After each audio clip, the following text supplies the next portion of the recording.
আজকের আমরা এই সেশনে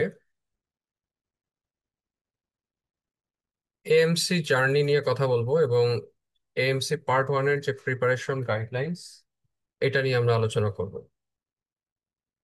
আমি ডক্টর সাকিন সাল ইফতি।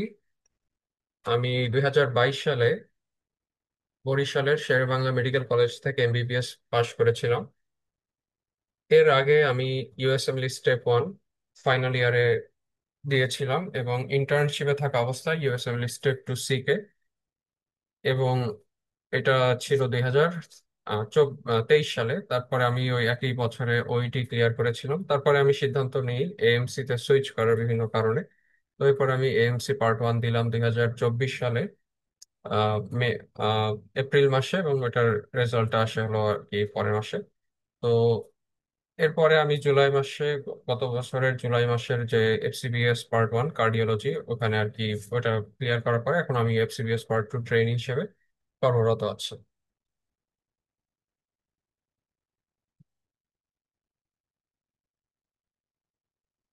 আজকের এই ওয়েবিনারে আমরা যে বিষয়গুলো নিয়ে মূলত আলোচনা করব সেটা হলো এএমসি জার্নি নিয়ে।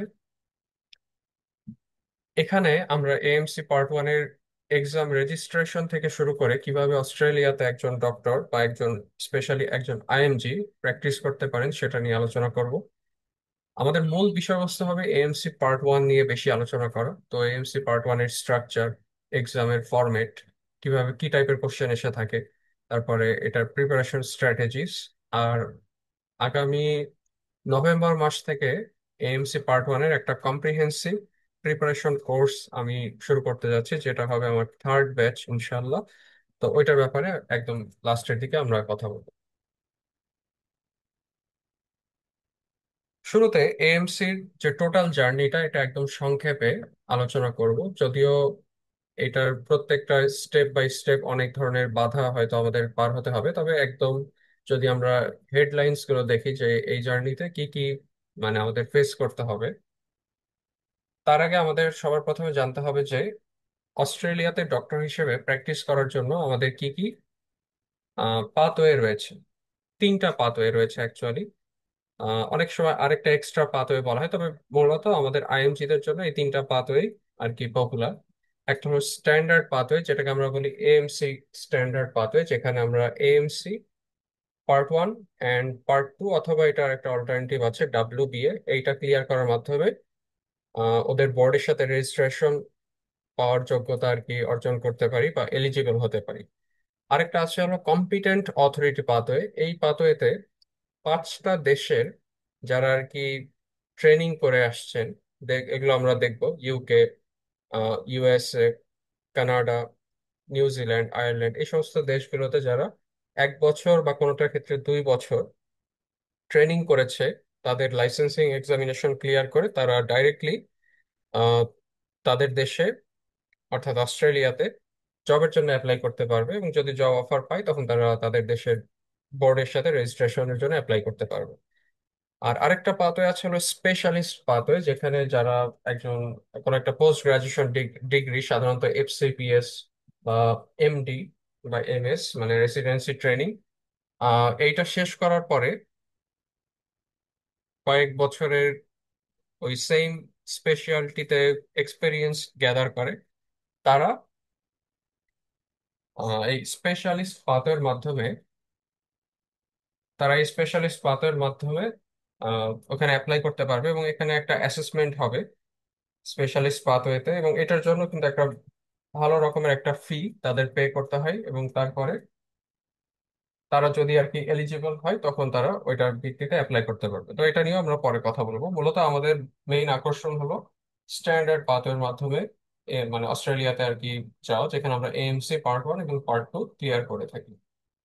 তো স্ট্যান্ডার্ড পাথওয়ে এইটার মধ্যে কয়েকটা স্টেপ আছে, যেমন হলো ফার্স্ট অফ অল আমাদের সবার প্রথমে আমাদের যেটা করতে হবে যে মেডিকেল স্কুল বা যেটা কি মেডিকেল কলেজ, সেটা এলিজিবল কিনা, মানে অর্থাৎ আমি যে মেডিকেল কলেজ থেকে পাশ করেছি সেটা ইসিএফএমজি স্পন্সর নোট আছে কিনা, এটা আর কি ওদের মেডিকেল স্কুলের এলিজিবিলিটি।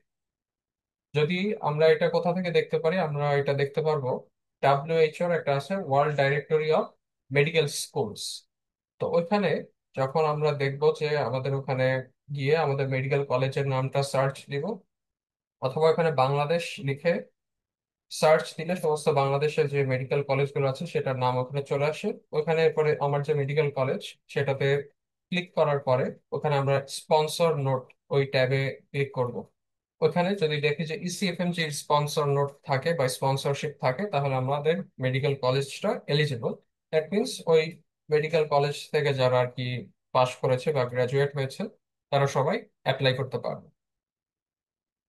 এরপরে আমাদের যেটা করতে হয় সেটা হলো এপিক ভেরিফিকেশন। এপিক ভেরিফিকেশন মূলত আমরা আমাদের যে এমবিবিএস সার্টিফিকেট আছে এটা জাল নাকি অরিজিনাল, এইটা যাচাই করার দায়িত্ব হলো এই এপিক। এপিকে একটা অ্যাকাউন্ট খুলতে হয়, এবং অ্যাকাউন্ট খোলার পরে আমরা আমাদের যে এমবিবিএস সার্টিফিকেট সেটা এপিকে আপলোড দিই। এবং এপিকে একটা ফুল একটা প্রোফাইল খুলতে হয়, ওখানে আমাদের কোন মেডিকেল কলেজ, তারপরে কোন দেশ, এগুলো সবই দিতে হয়। এবং ওখানে পরে যখন আমরা আপলোড দিব ডকুমেন্টটা আপলোড দিলে ওটা আমাদের যে প্রাইমারি সোর্স ভেরিফিকেশন করবো, অর্থাৎ আমাদের যে রেসপেক্টিভ মেডিকেল কলেজ তাদের অফিসিয়াল ইমেইল অ্যাড্রেসে এই ইয়েটা চলে যাবে, এমবিবিএস সার্টিফিকেটটা চলে যাবে, এবং তারা জিজ্ঞেস করবে যে এটা এই অমুক ক্যান্ডিডেট সে অ্যাকচুয়ালি এখান থেকে পাশ করেছে কিনা। তো এখান থেকে পরে অফিসিয়ালসরা যদি রিপ্লাই দিয়ে দেয় তখন এই ভেরিফিকেশন যে প্রসেসটা এটা কমপ্লিট হবে। তো এখন খুব রিসেন্টলি এটা মাই ইন্টেল, এটা ওদের অনেক দিনের প্ল্যান ছিল। মাই ইন্টেল এই এপিক ভেরিফিকেশনটা আর কি ওদের একটা সার্ভিস হয়ে গিয়েছে। আগে এটা আলাদা ছিল, সেপারেট ছিল ইসিএফএমজি থেকে। এখন ওই ইসিএফএমজি এপিক সব একসাথে ওরা মাই ইন্টেলের আন্ডারে আর কি কন্ডাক্ট করছে। তো এটার জন্য অনেকে একটু ডিফিকাল্টি ফেস করছে এপিক ভেরিফিকেশনের ক্ষেত্রে, কিন্তু এটা খুব শীঘ্রই এই ব্যাপারটা রেজলিউশন হয়ে যাবে। এখন কারেন্টলি যেটা করতে হবে যে এপিক মানে অ্যাকাউন্ট বা এপিক এর যে ওয়েবসাইট, ওখান থেকে গেলে আপনাকে ডাইরেক্টলি মাই ইন্টেলের ওয়েবসাইটের ওইদিকে নিয়ে যাবে, এবং ওখান থেকে অ্যাকাউন্ট খুলে তারপর আপনাদের আর কি এপিক ভেরিফিকেশন প্রসেসটা করতে হবে। আপনারা ইউটিউবে চাইলে ওখানে বিভিন্ন ভিডিও দেখতে পারেন যে কারেন্টলি এপিক ভেরিফিকেশনটা মাই ইন্টেল দিয়ে কিভাবে করতে হয়। আচ্ছা, এরপরে আমাদের এএমসি একটা অ্যাকাউন্ট খুলতে হয়। যখন আপনি এপিক ভেরিফিকেশন করার প্রসেসের মধ্যে থাকবেন ওখানে আপনি একটা এপিক অ্যাকাউন্ট পাবেন। ওই এপিক অ্যাকাউন্টটাও বা এপিক যে নাম্বার সেটা দিতে হবে এএমসি অ্যাকাউন্ট খুলতে। এএমসি অ্যাকাউন্ট খুলতে কোনো টাকা লাগে না, কিন্তু এএমসি পোর্টফোলিও এটা হলো অনেকটা এএমসি অ্যাকাউন্টের মধ্যে আপনার যে ইনফরমেশন, সিভিতে আমরা যেরকম ইনফরমেশন গুলো দিয়ে থাকি, আমাদের পাসপোর্ট এখানে যাবে, আমাদের একটা রিসেন্ট একটা পিকচার যাবে, পাসপোর্ট সাইজের ছবি, বা ওটা একটা নির্দিষ্ট মাপ আছে ওই মাপ ফলো করে দিতে হবে। তো এইটা হলো একটা পোর্টফোলিও ওপেনিং, এখানে একটা ফি ওরা চার্জ করে থাকে। এরপরে পোর্টফোলিও যখন হয়ে যাবে তখন আপনি চাইলে এএমসি পার্ট ওয়ান এর জন্য বুকিং করতে পারবেন। কোনটার কি কস্ট সেটা নিয়ে আমরা পরে একটা স্লাইডে আলোচনা করব। এবং এএমসি পার্ট ওয়ান আপনি দিলেন, দেওয়ার পরে ক্লিয়ার হয়ে গেল। ক্লিয়ার হয়ে গেলে আপনি এখন ওদের দেশের বিভিন্ন হসপিটাল বা ক্লিনিক বা প্রাইভেট প্র্যাকটিসে জবের জন্য অ্যাপ্লাই করার জন্য এলিজিবল হবেন। তবে বেটার হলো যে আপনি একটা ইংলিশ টেস্ট ক্লিয়ার করে নিলে তখন আর কি অ্যাপ্লাই করাটা বেটার। কারণ আমার কাছে মনে হয় যে ইংলিশ টেস্টটা কেন দরকার, ইংলিশ টেস্টটা কিন্তু ওদের জবের জন্য রিকোয়ারমেন্ট না বা একদম ম্যান্ডেটরি না, কিন্তু যদি একটা জব অফার তারা দেয় তাহলে আপনাকে ওদের বোর্ডের সাথে রেজিস্ট্রেশন করতে হবে, এবং বোর্ডের সাথে ইমিডিয়েটলি আর কি রেজিস্ট্রেশন করতে হবে, এবং এই প্রসেসে আপনাকে তখন এই ওইটি অথবা আইএলটিএস বা পিটি যে কোনো একটা, তিনটার মধ্যে যে কোনো একটা ক্লিয়ার থাকতে হবে। তো এই জন্য বেটার হলো যে পার্ট ওয়ান যখন আপনি দিবেন, পার্ট ওয়ান দেওয়ার পরে রেজাল্ট বের হতে প্রায় 4 সপ্তাহ মতো লাগে, এই টাইমটা আপনি ইউজ করতে পারেন ইংলিশ টেস্ট প্রিপারেশনের জন্য। এবং পার্ট ওয়ানটা ক্লিয়ার হয়ে গেলে আপনি একটা ইংলিশ টেস্ট ক্লিয়ার করে এরপর আপনি জবের জন্য অ্যাপ্লাই করতে পারেন। এবং জবের ক্ষেত্রে আপনারা হয়তো জানেন যে এএমসি পার্ট ওয়ান দিয়ে শুধুমাত্র জব পাওয়াটা অনেক ডিফিকাল্ট নাওএডেজ। যখন করোনার সময় ছিল তখন অনেক ডক্টরদের একটা সংকট ছিল অস্ট্রেলিয়াতে, তো ওই সময় অনেকে পার্ট ওয়ান দিয়ে জব পেয়ে গিয়েছিল। কিন্তু এখন সিচুয়েশনটা একটু ডিফারেন্ট। একই সাথে ইউকে তে চলা যে ফাইন্যান্সিয়াল ক্রাইসিস এটাও কিন্তু একটা ইম্প্যাক্ট ফেলছে, কারণ আমরা কম্পিটেন্ট অথরিটি পাথওয়েতে দেখবো ইউকে ডক্টররা মাত্র ল্যাব রুটের মাধ্যমে 1 বছর মাত্র ক্লিনিক্যাল এক্সপিরিয়েন্স যদি থাকে ইউকে তে, বা ক্লিনিক্যাল ট্রেনিং তারা যদি করে থাকে, তাহলে কিন্তু তারা eligible to apply for jobs without AMC. AMC skip করে তারা ডাইরেক্টলি কিন্তু জবের জন্য অ্যাপ্লাই করতে পারছে, এবং ইউকে ডক্টরদের ডিমান্ড কিন্তু অস্ট্রেলিয়াতে ভালো। তো যার জন্য ইউকে ডক্টররা এখন আইএমজি দের জন্য বা স্ট্যান্ডার্ড পাথওয়ের মাধ্যমে যারা যাচ্ছে তাদের জন্য একটা বড় কম্পিটিশন হয়ে দাঁড়িয়েছে। কিন্তু তারপরও যদি পোর্টফোলিও ভালো থাকে, অর্থাৎ যদি কারোর এক্সপিরিয়েন্স ভালো থাকে, কারোর যদি ক্রিটিক্যাল কেয়ার মেডিসিন অথবা ইমার্জেন্সি মেডিসিন অথবা পেডিয়াট্রিক্স এরকম কিছু স্পেসিফিক কিছু ডিপার্টমেন্ট বা স্পেসিফিক কিছু স্পেশালিটির এক্সপিরিয়েন্স থাকে, বিশেষ করে ক্রিটিক্যাল কেয়ার মেডিসিন বা আইসিইউ এক্সপিরিয়েন্স থাকলে এটা খুব ভালো। এটা তারা খুব মানে অ্যাপ্রিসিয়েট করে। এইভাবে আর কি আবার নিজেদের আর কি পোর্টফোলিওটা বা সিভিটা আরো স্ট্রং করার কিছু ওয়ে আছে, যেমন বিভিন্ন কনফারেন্স বা ওয়ার্কশপ অ্যাটেন্ড করা, স্কিল ডেভেলপমেন্ট কোর্স করা, যেটা আপনি ডকুমেন্টেশন অ্যাকচুয়ালি দেখাইতে পারেন। ডকুমেন্টেশন ছাড়া আর কি না দেখানোই ভালো, সিভিতে বা অ্যাড করা না করাটাই বেটার। এবং আরো একটা ফ্যাক্ট হলো যে সিভিটা খুব ওয়েল অর্গানাইজড করতে হবে। ওদের নিজস্ব কিন্তু একটা, অস্ট্রেলিয়ানদের একটা নিজস্ব ফরম্যাট আছে সিভিটা সাবমিট করার। তো আপনি যতই ওয়েল স্ট্রাকচার্ড একটা সিভি দেন না কেন, তাদের স্পেসিফিক কিছু পয়েন্টস যদি ওই সিভিতে না থাকে, তাহলে কিন্তু তারা ওই সিভিটা পুরোপুরি দেখবেও না হয়তো।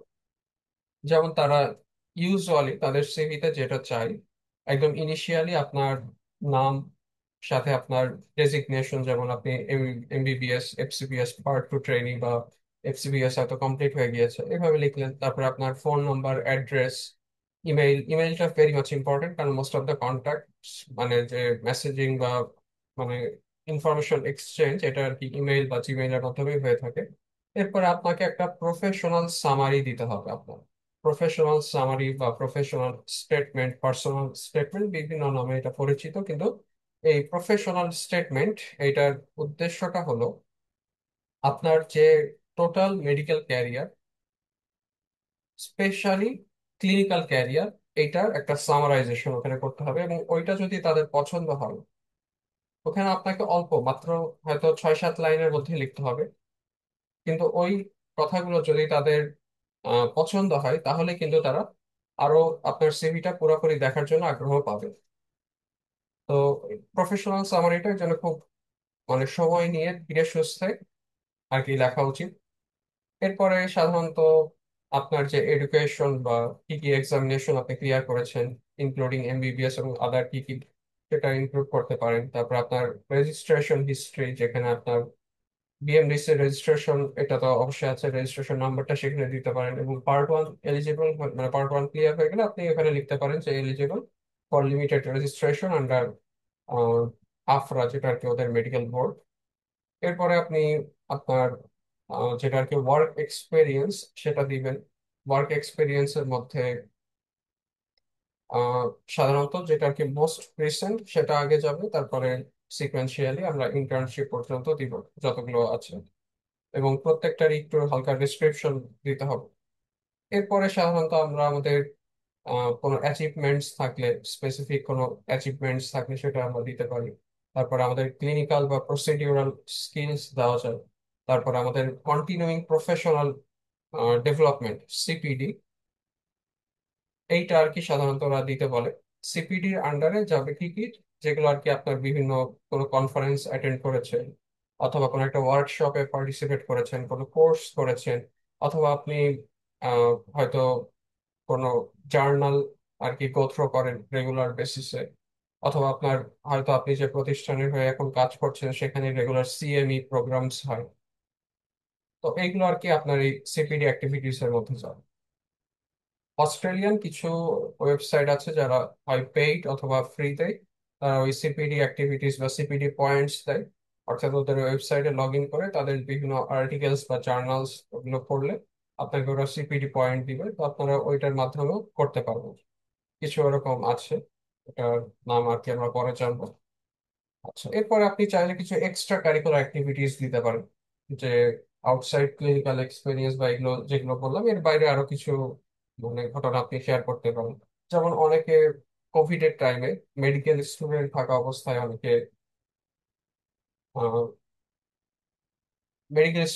অবস্থায় অনেকে দেখা যাচ্ছে ভলান্টিয়ারিং অ্যাক্টিভিটিস করেছিল কোভিড ডেডিকেটেড ওয়ার্ড গুলোতে। তো এটা যদি কারো এক্সপিরিয়েন্স অ্যাকচুয়ালি যদি সে করে থাকে, এটা অ্যাড করতে পারে। অনেকে ব্লাড ডোনেশন প্রোগ্রাম বা ওই যে বিভিন্ন যে ক্লাব ওগুলোর সাথে অ্যাটাচ থাকেন, সেগুলোর কথা বলতে পারেন। অনেকে বিভিন্ন মেডিকেল ক্যাম্পে পার্টিসিপেট করে থাকেন, সেটার কথা বলতে পারবে। এরকম এক্সট্রা কারিকুলাম ইভেন আপনার যদি অন্য মানে এই মানে মেডিকেল এর রিলেটেড কোনো সেক্টর বা অন্য কোনো সেক্টরের যদি ইয়ে থাকে, কোনো স্কিল থাকে, সেটাও শেয়ার করতে পারে। কেউ যদি কম্পিউটার বিষয়ে দক্ষ হয়ে থাকে, তাহলে তার যে স্কিল গুলো, যে বিষয়গুলোতে দক্ষ, সেটা অবশ্যই ইনক্লুড করা উচিত। এরপরে আপনাকে সাধারণত ওরা রেফারেন্স দিতে বলবে। রেফারেন্স হলো যে আপনি যেখানে কাজ করেছেন বা যাদের সাথে সাথে কাজ করেছেন, সেখান থেকে আপনি একজনকে রেফারি হিসেবে সিলেক্ট করবেন এবং তাদের ডিটেলস আর কি শেয়ার করবেন। সাধারণত রেফারি আহ 2 জন বা 3 জন আর কি সিলেক্ট করতে পারে। আপনি যদি ব্লাইন্ডলি ওদের হসপিটালগুলোতে অ্যাপ্লাই করেন উইথাউট এনি স্পেসিফিকেশন, তাহলে আপনাকে 2টা রেফারি আর কি দিলেই চলবে। কিন্তু যদি ওরা স্পেসিফিক্যালি বলে দেয় যে 3 জন রেফারি লাগবে, তাহলে সেটা আর কি 3 জন রেফারি আপনাকে নাম দিতে হবে। এবং এই রেফারিগুলোর নাম এভাবে দিতে পারেন যে ফার্স্ট রেফারি যে হবে, সে হবে আপনার এখন আপনি যেখানে আর কি কাজ করছেন সেখান থেকে কেউ একজন যে আপনার থেকে সিনিয়র হবে, এবং মোস্ট লাইকলি সে যদি আপনার সুপারভাইজার হয়, সেটা হলো সব থেকে বেটার। আর এরপরে আপনার দেখা যাচ্ছে প্রিভিয়াস কোনো এমপ্লয়ার সেকেন্ড রেফারি হিসেবে। যদি থার্ড রেফারি চাই, এরপর আপনি এর আগে বা যে কোনো অন্য যে কাউকে আপনি সিলেক্ট করতে পারেন। তো আপনি যদি হলো 3টা জায়গায় কারো এক্সপিরিয়েন্স থাকে, তাহলে সিরিয়ালি আপনি মোস্ট রিসেন্ট থেকে যেটা লিস্ট রিসেন্ট, এইভাবে আর কি আপনি আপনার রেফারি গুলো সাজাতে পারেন। এবং লাস্টলি একটা হলো ভেরিফিকেশন স্টেটমেন্ট আর কি দিতে হয়, যেখানে আপনি আপনি ডিক্লেয়ার করবেন যে আপনি যে ইনফরমেশন গুলো এখানে ইনক্লুড করেছেন এগুলো সবই হলো ট্রু, এবং কত কোন ডেট পর্যন্ত এগুলো আপডেটেড সেটা দিয়ে আপনার নাম এবং সিগনেচার। এটা হলো ওদের অস্ট্রেলিয়ানদের আইডিয়াল ফরম্যাট সিভি দেওয়ার ক্ষেত্রে। এবং সিভিটা তারা বলে যে 2 থেকে 3 পেজের মধ্যে, হাইয়েস্ট 4 পেজ, এর থেকে বেশি না যাওয়াই ভালো। 4 পেজের মধ্যে মোটামুটি আপনার যে ইনফরমেশন গুলো খুব সুন্দর মতো অর্গানাইজ করতে হবে, এবং সিভিটা মানে পরিপাটি হতে হবে। খুব বেশি ইনফরমেশন দিয়ে একদম পরিপূর্ণ হবে না, আবার একদম কমও হবে না, এরকম হইতে হবে যাতে করে আহ একটু গ্যাপ থাকে। দেখা যাচ্ছে যে একটা পয়েন্ট রেজিস্ট্রেশন হিস্ট্রি, তারপরে আমি হলো ওয়ার্ক এক্সপিরিয়েন্সে গেলাম, দুইটার মাঝখানে যেন একটু ন্যূনতম একটা ডিসেন্ট গ্যাপ থাকে, এটা আর কি এনশিওর করতে হবে। তো সিভি হলো আমার মতে এমন একটা জিনিস বা এমন একটা আমার ডকুমেন্ট, যেটা অলওয়েজ এটা নিয়ে কাজ করার সুযোগ আছে, এটা নিয়ে ইমপ্রুভমেন্টের সুযোগ আছে। এবং এই সিভিতে আমরা কিভাবে আরো বেশি সিভিটাকে আরো এনরিচ করতে পারি, অর্থাৎ নতুন নতুন পয়েন্টস অ্যাড করতে পারি, সেটার ব্যাপারে আমাদের সবসময় কাজ করতে হবে। যেমন নতুন নতুন কোর্সে অ্যাটেন্ড করা বা ওয়ার্কশপ অ্যাটেন্ড করা বা কনফারেন্স অ্যাটেন্ড করা, এগুলোর মাধ্যমে আমরা আমাদের সিভিটাকে আরো এনরিচ এবং আপডেটেড করে রাখতে পারি। তো সিভি এটা একটা ফ্যাক্টর, সাথে একটা কভার লেটার লিখতে হয়, যেখানে ওই সিভির সামারাইজেশন থাকবে এবং আরো কিছু আপনি তাদের যে জবের জন্য আপনি অ্যাপ্লাই করছেন সেই জব ডেসক্রিপশন অনুযায়ী আপনার এক্সপিরিয়েন্সটা কিভাবে ওটার সাথে ম্যাচ করে, সেটার ব্যাপারে কিছু কথা লিখে মোটামুটি 1 থেকে 2 পেজের একটা কভার লেটার লিখতে পারেন। এইটার পরে যদি তারা যদি আপনার সিভিটা পছন্দ করে, আপনার কভার লেটারটা যদি তাদের পছন্দ হয়, তাহলে সেক্ষেত্রে তারা আপনাকে ইন্টারভিউ এর জন্য অফার দিতে পারে। ইন্টারভিউ অফার পেলে আপনারা সেই নির্দিষ্ট টাইমে আপনার ইন্টারভিউটা হবে, এবং তারপর ইন্টারভিউ যদি আপনি সাকসেসফুল হন, তাহলে তারা একটা জব অফার দিবে। জব অফার পেলে তখন আপনাকে ওদের বোর্ডের সাথে আগে রেজিস্ট্রেশন করতে হবে, এবং ওরাই আর কি ভিসার ব্যবস্থা করে দিবে। ওরা সাধারণত টেম্পোরারি স্কিল শর্টেজ ভিসা +482, এটা আর কি এই ভিসার আন্ডারে আপনাকে এমপ্লয়মেন্ট দিবে।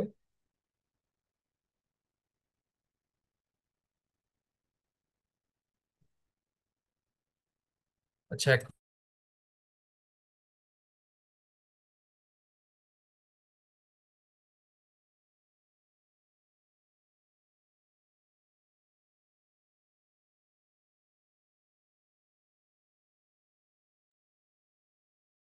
তো তো এই হলো আর কি প্রসেস। এখন যেটা বেটার যে আপনি পার্ট ওয়ান ক্লিয়ার করার পরে শুধুমাত্র জবের জন্য অ্যাপ্লাই করে থাকলে আপনার সময়টা নষ্ট হতে পারে, কারণ শুধু পার্ট ওয়ান দিয়ে যেহেতু এই আহ, সমসাময়িক সময়ে একটু ডিফিকাল্টি ফেস করছেন আইএমজিরা, অনেকে পাচ্ছেন, হ্যাঁ এটা সত্য। যেমন খুব রিসেন্টলি আমি এই গত সপ্তাহে দেখেছিলাম একজন আইএমজি, উনি আহ, 3টা হসপিটাল থেকে জব অফার পেয়েছেন এবং অফশোর, দ্যাট মিনস সে কিন্তু অস্ট্রেলিয়ার বাইরে, এবং সে শুধুমাত্র পার্ট ওয়ান ক্লিয়ার করেছেন।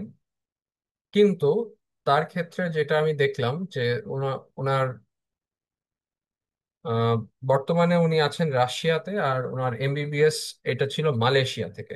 তো কোন জায়গা থেকে আপনি এমবিবিএস পাশ করেছেন বা কোন দেশে আপনি এখন কাজ করছেন, এটাও কিন্তু ইম্পর্টেন্ট। এটা অবশ্যই ইম্পর্টেন্ট।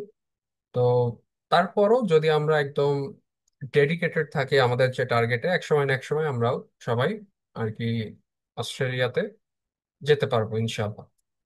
আচ্ছা, তাহলে যেটা করা উচিত যে পার্ট ওয়ান দেওয়ার পরেই আপনাকে পার্ট টু এর প্রিপারেশনটাও দ্রুত শুরু করে নেওয়া উচিত, এবং একই সাথে আপনি জবের জন্য অ্যাপ্লাই করতে থাকবেন। এই দুইটা কনকারেন্টলি করলে এটা আর কি সব থেকে বেটার। এবং যদি মাঝখানে আপনি জব অফার পেয়ে যান তাহলে তো খুবই ভালো, নাহলে পার্ট টু ওটা দিয়ে তখন জবের জন্য আপনাকে অ্যাপ্লাই করতে থাকতে হবে।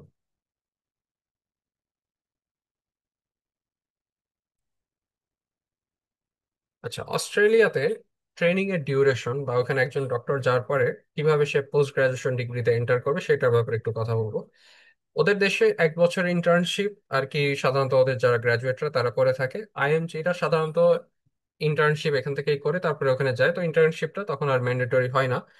কিন্তু অনেকে ওখানে ঢোকার জন্য বা অস্ট্রেলিয়াতে জবে আর কি অ্যাপিয়ার করার জন্য, মানে জব নিয়ে যাওয়ার জন্য অনেকে ওই ইন্টার্নশিপ পজিশনের জন্য অ্যাপ্লাই করে, যদিও সে হয়তো দেশে থাকা অবস্থায় সে ইন্টার্নশিপ কমপ্লিট করে ফেলেছে।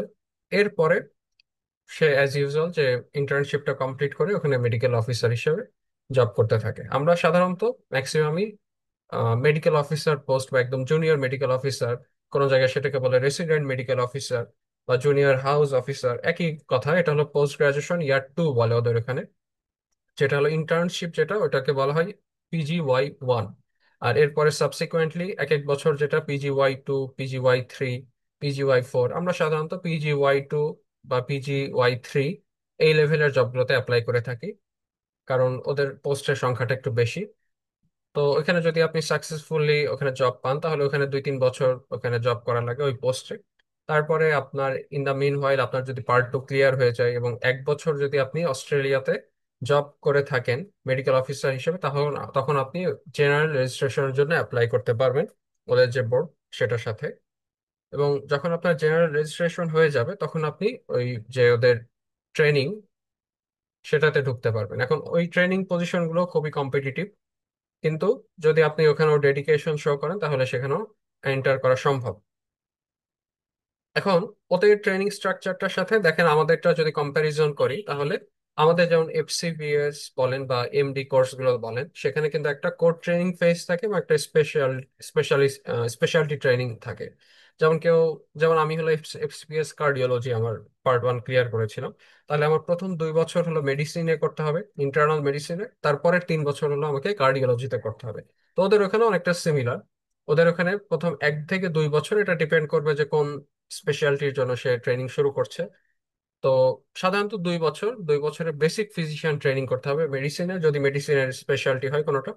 এরপরে 3 থেকে 6 বছর, এভারেজ 5 বছর মোটামুটি অ্যাডভান্স ট্রেনিং করতে হয়। যেমন কেউ একজন ওখানে গ্যাস্ট্রোএন্টারোলজিস্ট হবে তাহলে তাকে প্রথম 2 বছর, 2 থেকে অনেক সময় এটা 3 বছর হতে পারে। যেমন সার্জিক্যাল স্পেশালিটি হলে তাহলে আরেকটু ডিউরেশন বেশি হয়। তখন আপনাকে তাহলে ওখানে 2 বছর মেডিসিনের ট্রেনিং করতে হবে, তারপরে 5 বছর গ্যাস্ট্রোলজি গ্যাস্ট্রোএন্টারোলজিতে ট্রেনিং করতে হবে। এভাবে total depending on the speciality ডিউরেশনটা 5 থেকে 9 বছর পর্যন্ত হতে পারে। এরপরে ফাইনালি আপনি কনসালটেন্ট হবেন। হ্যাঁ, তবে এটা ছাড়াও আরো কিন্তু আরেকটা পাথওয়ে আছে যেটা হলো বলা হয় জিপি পাথওয়ে। জিপি পাথওয়েতে আপনি অল্প কয়েকদিন ট্রেনিং করেই কিন্তু জিপি পাথওয়ের মাধ্যমে ওখানে প্র্যাকটিস করতে পারবেন। জিপি পাথওয়ে একটা শর্টেস্ট একটা পাথওয়ে ওখানে প্র্যাকটিস, মানে ওখানে স্পেশালিস্ট হওয়ার, কারণ জিপিটা কিন্তু একটা স্পেশালিস্ট একটা পোস্ট। তো জিপি পাথওয়ে নিয়ে আজকে খুব বেশি ডিটেলস আর বলবো না, এটা নিয়ে আরেকটা কোনো একটা ভিডিওতে এটা নিয়ে কথা বলবো।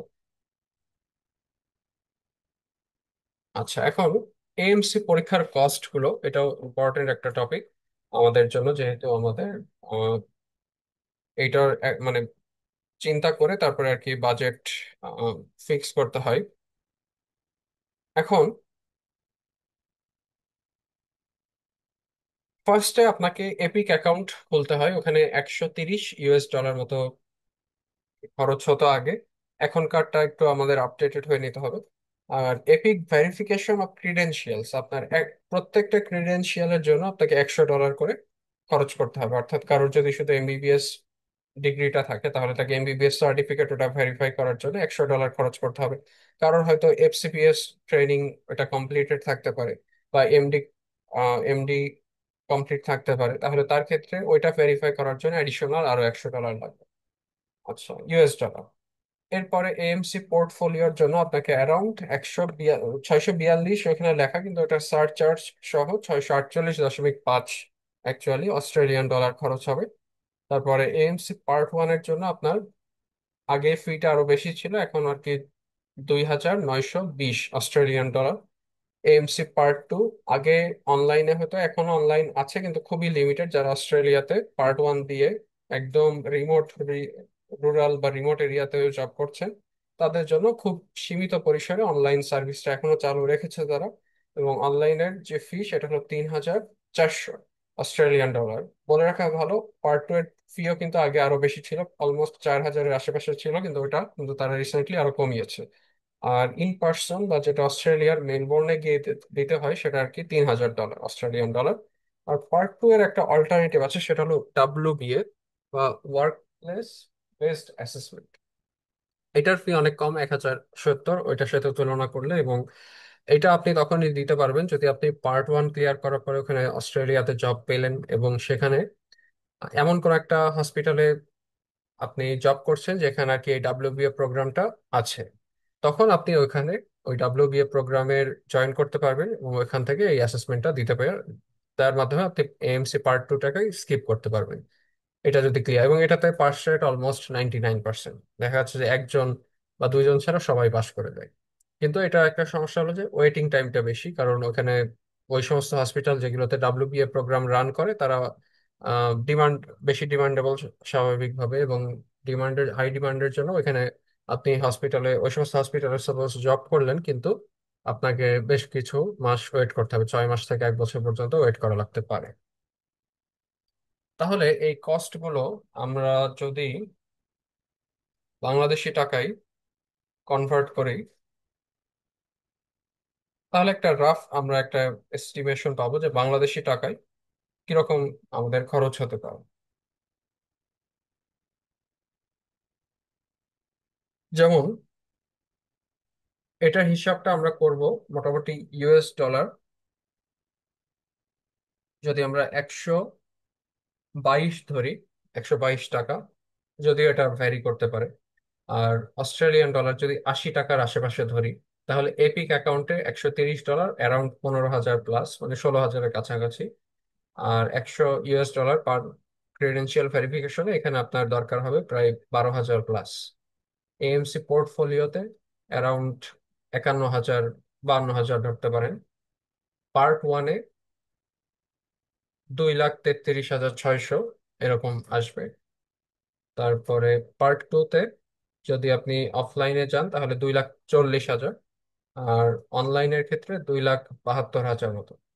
তাহলে আপনি যদি শুধু পার্ট ওয়ান পর্যন্ত ধরেন, আপনি আপাতত আগে পার্ট ওয়ান পর্যন্ত আর কি ক্লিয়ার করতে যাচ্ছেন, তো পার্ট ওয়ান পর্যন্ত আপনাকে তাহলে এপিক অ্যাকাউন্ট খুলতে হবে, ওটা ভেরিফিকেশন করতে হবে, ক্রিডেন্সিয়াল পোর্টফোলিও খুলতে হবে, পার্ট ওয়ান ক্লিয়ার মানে পার্ট ওয়ানে এক্সাম বুকিং করতে হবে। এই পর্যন্ত টোটাল আপনার খরচ হবে অ্যারাউন্ড 5.5 লাখ টাকা, এর একটু বেশি। কিন্তু শুধু ওই 5.5 লাখ টাকা আপনার এক্সাম বুকিং এ খরচ হবে। এরপরে আপনাকে কিন্তু দেশের বাইরে গিয়ে এক্সামটা দিতে হবে, কারণ দেশে কিন্তু এটার সেন্টার নাই। এক্সামটা হয় পিয়ারসন ভিউতে, তো এরা আর কি বাংলাদেশে এখনো সেন্টার নেই। বাংলাদেশের পার্শ্ববর্তী বিভিন্ন দেশে আছে, যেমন ইন্ডিয়াতে আছে, থাইল্যান্ডে আছে, এই সমস্ত দেশে অনেকে দিয়ে থাকে, শ্রীলঙ্কাতে আছে, মালয়েশিয়াতে আছে। আচ্ছা, তো ওই দেশে গিয়ে আপনাকে এক্সামটা দিয়ে আসতে হলে ওখানে ওইটার জন্য আলাদা একটা বাজেট আমাদের রাখতে হবে। তো আচ্ছা, যেটা আমি বললাম 5,53,000, এটা হলো পার্ট টু সহ। পার্ট ওয়ান পর্যন্ত আর কি 3,13,000। Sorry for the mistake. Part one পর্যন্ত আপনার খরচ হবে হলো 3,13,500 মতো। আর পার্ট টু যদি ইনক্লুড করেন তাহলে সেটা হলো 5 লাখ, 5.5 লাখ মতো আসবে। এটা হলো শুধুমাত্র এক্সাম ফি গুলো। কিন্তু পার্ট টু দিতে হলে আপনাকে অস্ট্রেলিয়াতে যেতে হবে, পার্ট ওয়ান দিতে হলে আপনাকে আহ অন্য কোনো দেশে যেতে হবে, সেটা অস্ট্রেলিয়াও হতে পারে, অন্য যে কোনো দেশও হতে পারে।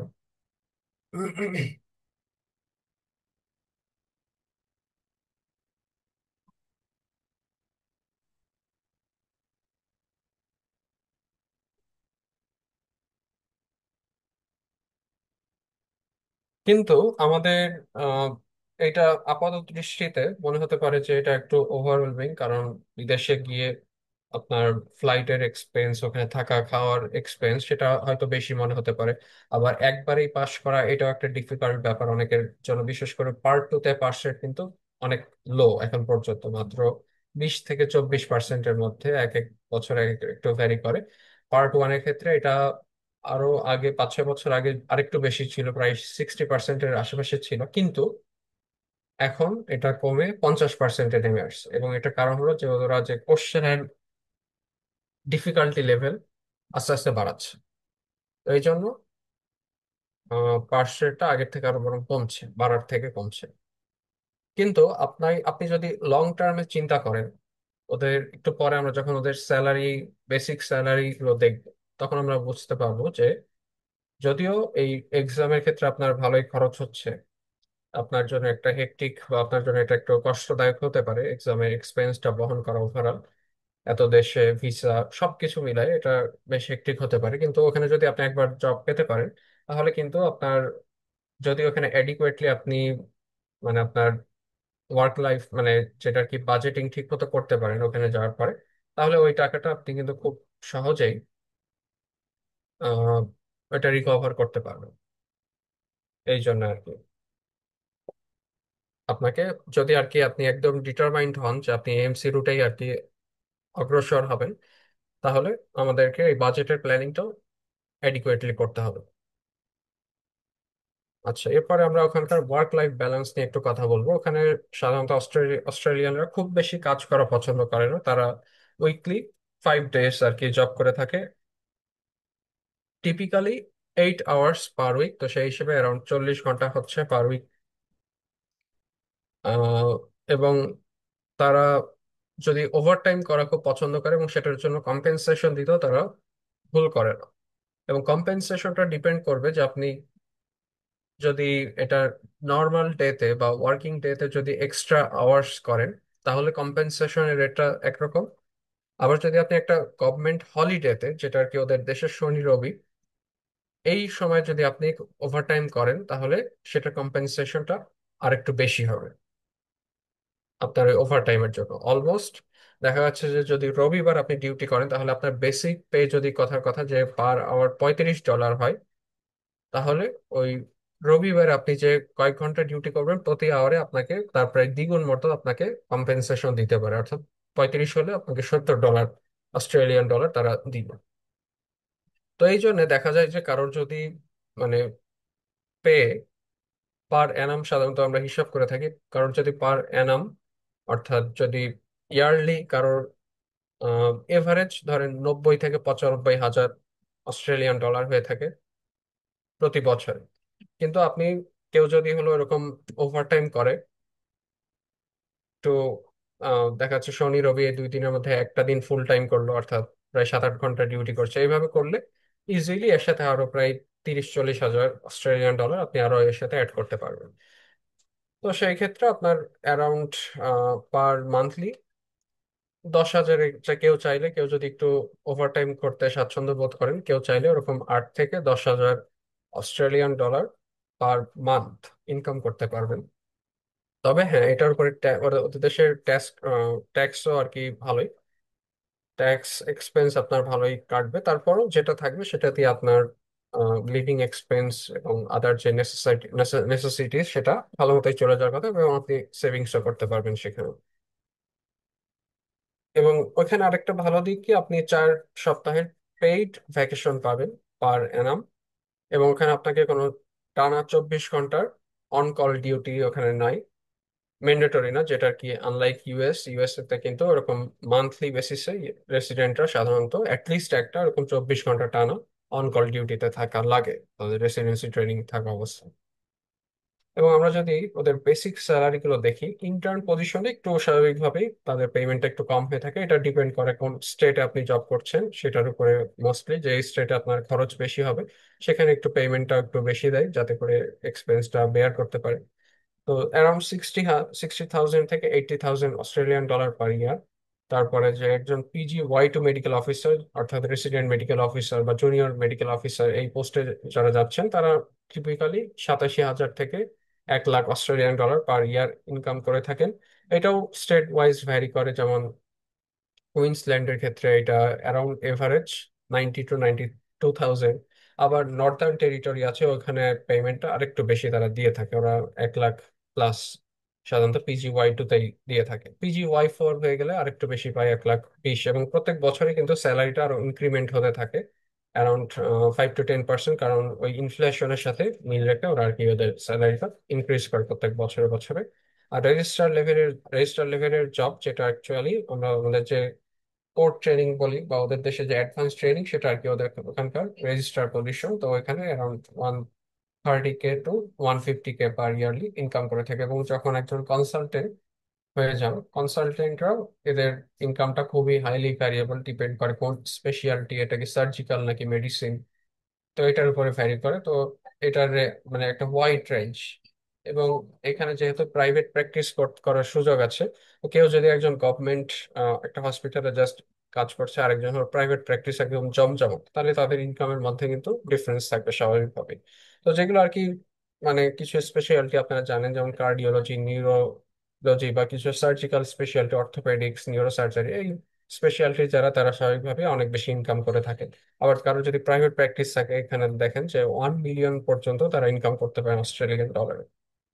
জিপিরা টিপিক্যালি 250 থেকে 350 কে ইয়ারলি ইনকাম করে থাকে। তবে যে সমস্ত জিপিরা প্রাইভেট, নিজেদের একদম মানে নিজেদের সেট আপ তৈরি করে ফেলেছেন একদম প্রাইভেট, এবং রুরাল এরিয়াতে কিন্তু আরো বেশি ইনকাম, কারণ রুরাল এরিয়াতে দেখা যাচ্ছে একটা এরিয়াতে মাত্র একজন বা দুইজন জিপি থাকে। তো অলমোস্ট ওই এরিয়ার সমস্ত পেশেন্টরাই ওই জিপির, কারণ অস্ট্রেলিয়াতে কিন্তু একদম প্রপার রেফারেল সিস্টেম। আগে আপনাকে জিপির মাধ্যমে অন্য স্পেশালিস্ট যদি তারা রিকমেন্ড করে বা রেফার করে, তখন আর কি আপনি তাদের কাছে দেখাতে পারেন বা ইভেন তাদের চেহারা দেখতে পারবেন। তো আগে আপনাকে জিপির কাছেই দেখাতে হবে, মাস্ট। তো এই জন্য জিপিদের ইনকাম, এবং জিপিরা যদি অ্যাডিশনাল আরো স্কিল আর কি লার্ন করেন, তাহলে কিন্তু তারা কোনো প্রসিডিউর, ছোটখাটো যে প্রসিডিউর গুলো আছে সেগুলো যদি শিখে যান, তাহলে কিন্তু ওই প্রসিডিউর করলে ওই প্রসিডিউর চার্জের মাধ্যমে কিন্তু কেউ অনেক বেশি ইনকাম করতে পারে। অ্যারাউন্ড অনেক জিপিরা দেখা যাচ্ছে যে 500K প্লাসও ইনকাম করতে পারেন, বিশেষ করে রুরাল এরিয়াগুলোতে। আচ্ছা, এবার আসি ভিসা বা ইমিগ্রেশন নিয়ে। একজন ডক্টর যখন AMC Part 1 বা Part 2 ক্লিয়ার করে ওখানে একটা জব পায়, তখন সাধারণত তাকে ওয়ার্ক ভিসা 482 এই সাব ক্লাসের মাধ্যমে এই ভিসা নিয়ে আর কি তাকে যেতে হয়। এবং এই ভিসাতে আপনি আপনার যে স্পাউস, সেও আর কি যেতে পারবে। এখানে এই ভিসার আন্ডারে আপনি 2 বছর এখানে জব করতে পারবেন, প্লাস আপনি চাইলে আরো 2 বছর এক্সটেনশন নিতে পারবেন, অর্থাৎ ম্যাক্সিমাম 4 ইয়ার্স। এটা হলো যে আপনি AMC Part 1 দিয়ে যখন যাবেন, তখন এই 4 বছর আপনাকে সময় দিবে যে আপনি এই 4 বছর এই ভিসা দিয়ে আপনি ওখানে জব করতে পারবেন। তাহলে এই 4 বছরের মধ্যে আপনাকে আইদার WBA অথবা AMC Part 2 ক্লিয়ার করতে হবে, না হলে আবার আপনাকে দেশে ফেরত আসা লাগতে পারে। তাহলে আপনি ওখানে যদি AMC Part 1 দিয়ে জব পান, তাহলে আপনাকে লিমিটেড রেজিস্ট্রেশন নিয়ে যেতে হবে। আর আপনি যদি AMC Part 2 ক্লিয়ার করে ফেলেন এবং এবার যদি জব অফার নিয়ে যান, তাহলে আপনাকে দিবে প্রভিশনাল রেজিস্ট্রেশন। ঠিক আছে, এখন প্রভিশনাল রেজিস্ট্রেশন হোক বা লিমিটেড রেজিস্ট্রেশন হোক, আপনার AMC Part 1 Part 2 ক্লিয়ার হলে এরপরে আপনাকে অ্যাপ্লাই করতে হবে জেনারেল রেজিস্ট্রেশনের জন্য। এবং জেনারেল রেজিস্ট্রেশনের শর্ত হলো দুইটা, একটা হলো যে বোথ Part 1 Part 2 ক্লিয়ার থাকতে হবে, এবং ওখানে 1 বছর মেডিকেল অফিসার হিসেবে কাজ করার এক্সপিরিয়েন্স থাকতে হবে, তখন আপনি জেনারেল রেজিস্ট্রেশনের জন্য অ্যাপ্লাই করতে পারবেন। জেনারেল রেজিস্ট্রেশন পেয়ে গেলে আপনি তখন PR এর জন্য অ্যাপ্লাই করতে পারবেন। PR হয়ে গেলে আপনি সিটিজেনশিপের জন্য অ্যাপ্লাই করতে পারবেন। প্রসেসগুলো ডিউরেশনটা আপনি একবার জেনারেল রেজিস্ট্রেশন পেয়ে গেলে আপনার জন্য প্রসেসটা কোয়াইট সিম্পল। অন্য দেশগুলোর সাথে যদি আমরা কম্পেয়ার করি, ইউকে এর ক্ষেত্রে এটা প্রায় 5 বছর পর্যন্ত লাগতে পারে। ইউএস এর ক্ষেত্রে গ্রিন কার্ড পেতে আরো বেশি সময় লাগতে পারে, 14 বছর পর্যন্ত লাগতে পারে। এটা গেল standard pathway. Competent authority pathway নিয়ে আমরা খুবই সংক্ষেপে একটু আলোচনা করব।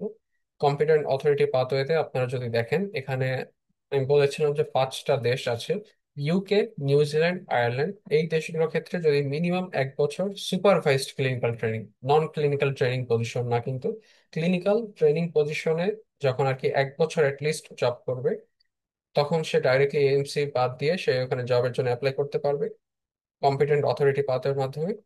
আরেকটা হলো যে যদি ইউএস বা কানাডা হয়, তাহলে সেক্ষেত্রে অ্যাটলিস্ট 2 বছরের এক্সপিরিয়েন্স লাগবে ওখানকার যে রেসিডেন্সি ট্রেনিং প্রোগ্রাম সেটার মাধ্যমে, মানে সেটাতে যখন থাকবে। তখন ওই প্রসেস গুলো কোয়াইট সেম, যে এপিক ভেরিফিকেশন করে তাকে ক্রেডেনশিয়াল ভেরিফিকেশন করতে হবে, এরপর সে জবের জন্য অ্যাপ্লাই করতে থাকবে। জব অফার পেয়ে গেলে তখন সে মানে মেডিকেল অফিসার হিসেবে কাজ করতে পারবে, ডিপেন্ডিং মানে এটা ডিপেন্ড করবে যে আপনি ওখানে যাবেন, যাওয়ার পরে ওখানকার কোনো ট্রেনিং পাথওয়েতে ঢুকতে পারেন, বা আপনি চাইলে মেডিকেল অফিসার হিসেবে জব কন্টিনিউ করতে পারেন। স্পেশালিস্ট পাথওয়ের ক্ষেত্রে আমরা আরেকটু সংক্ষেপে আলোচনা করব যে একজন আইএমজি যদি তার রেসিডেন্সি ট্রেনিং থাকে, যেমন আমাদের দেশের পার্সপেক্টিভে এমডি, এমএস, অথবা তার যদি ফেলোশিপ থাকে, অনেক কারণ শুধুমাত্র এফসিবিএস দিয়েও কিন্তু স্পেশালিস্ট পাথওয়ের মাধ্যমে গিয়েছে বাংলাদেশ থেকে।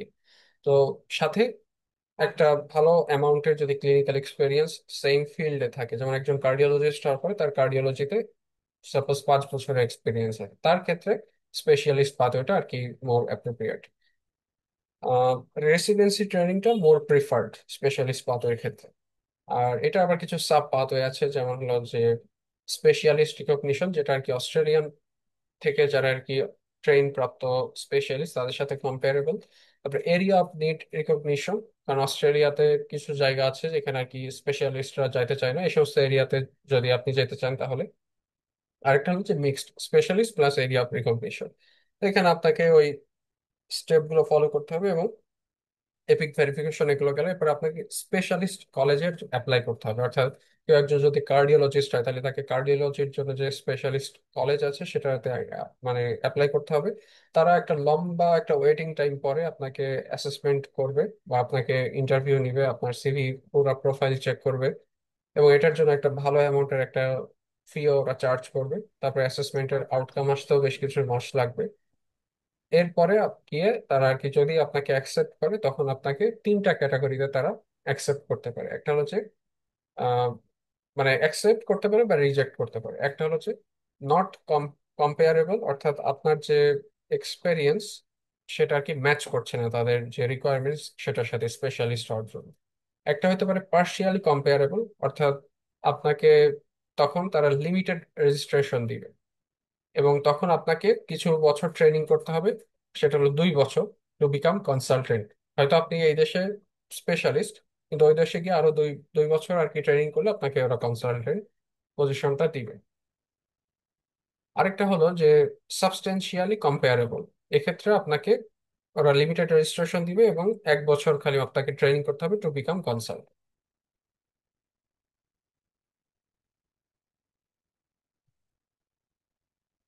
আচ্ছা, এইবার আমরা আমাদের প্রথম যে পার্টটা ছিল আজকের এই ওয়েবিনারে সেটা শেষ, যেটা আর কি এএমসির যে জার্নি সেটা নিয়ে আমরা আলোচনা করলাম একদম সংক্ষেপে। এবার আমরা এএমসি পার্ট 1 নিয়ে একটু কথা বলবো।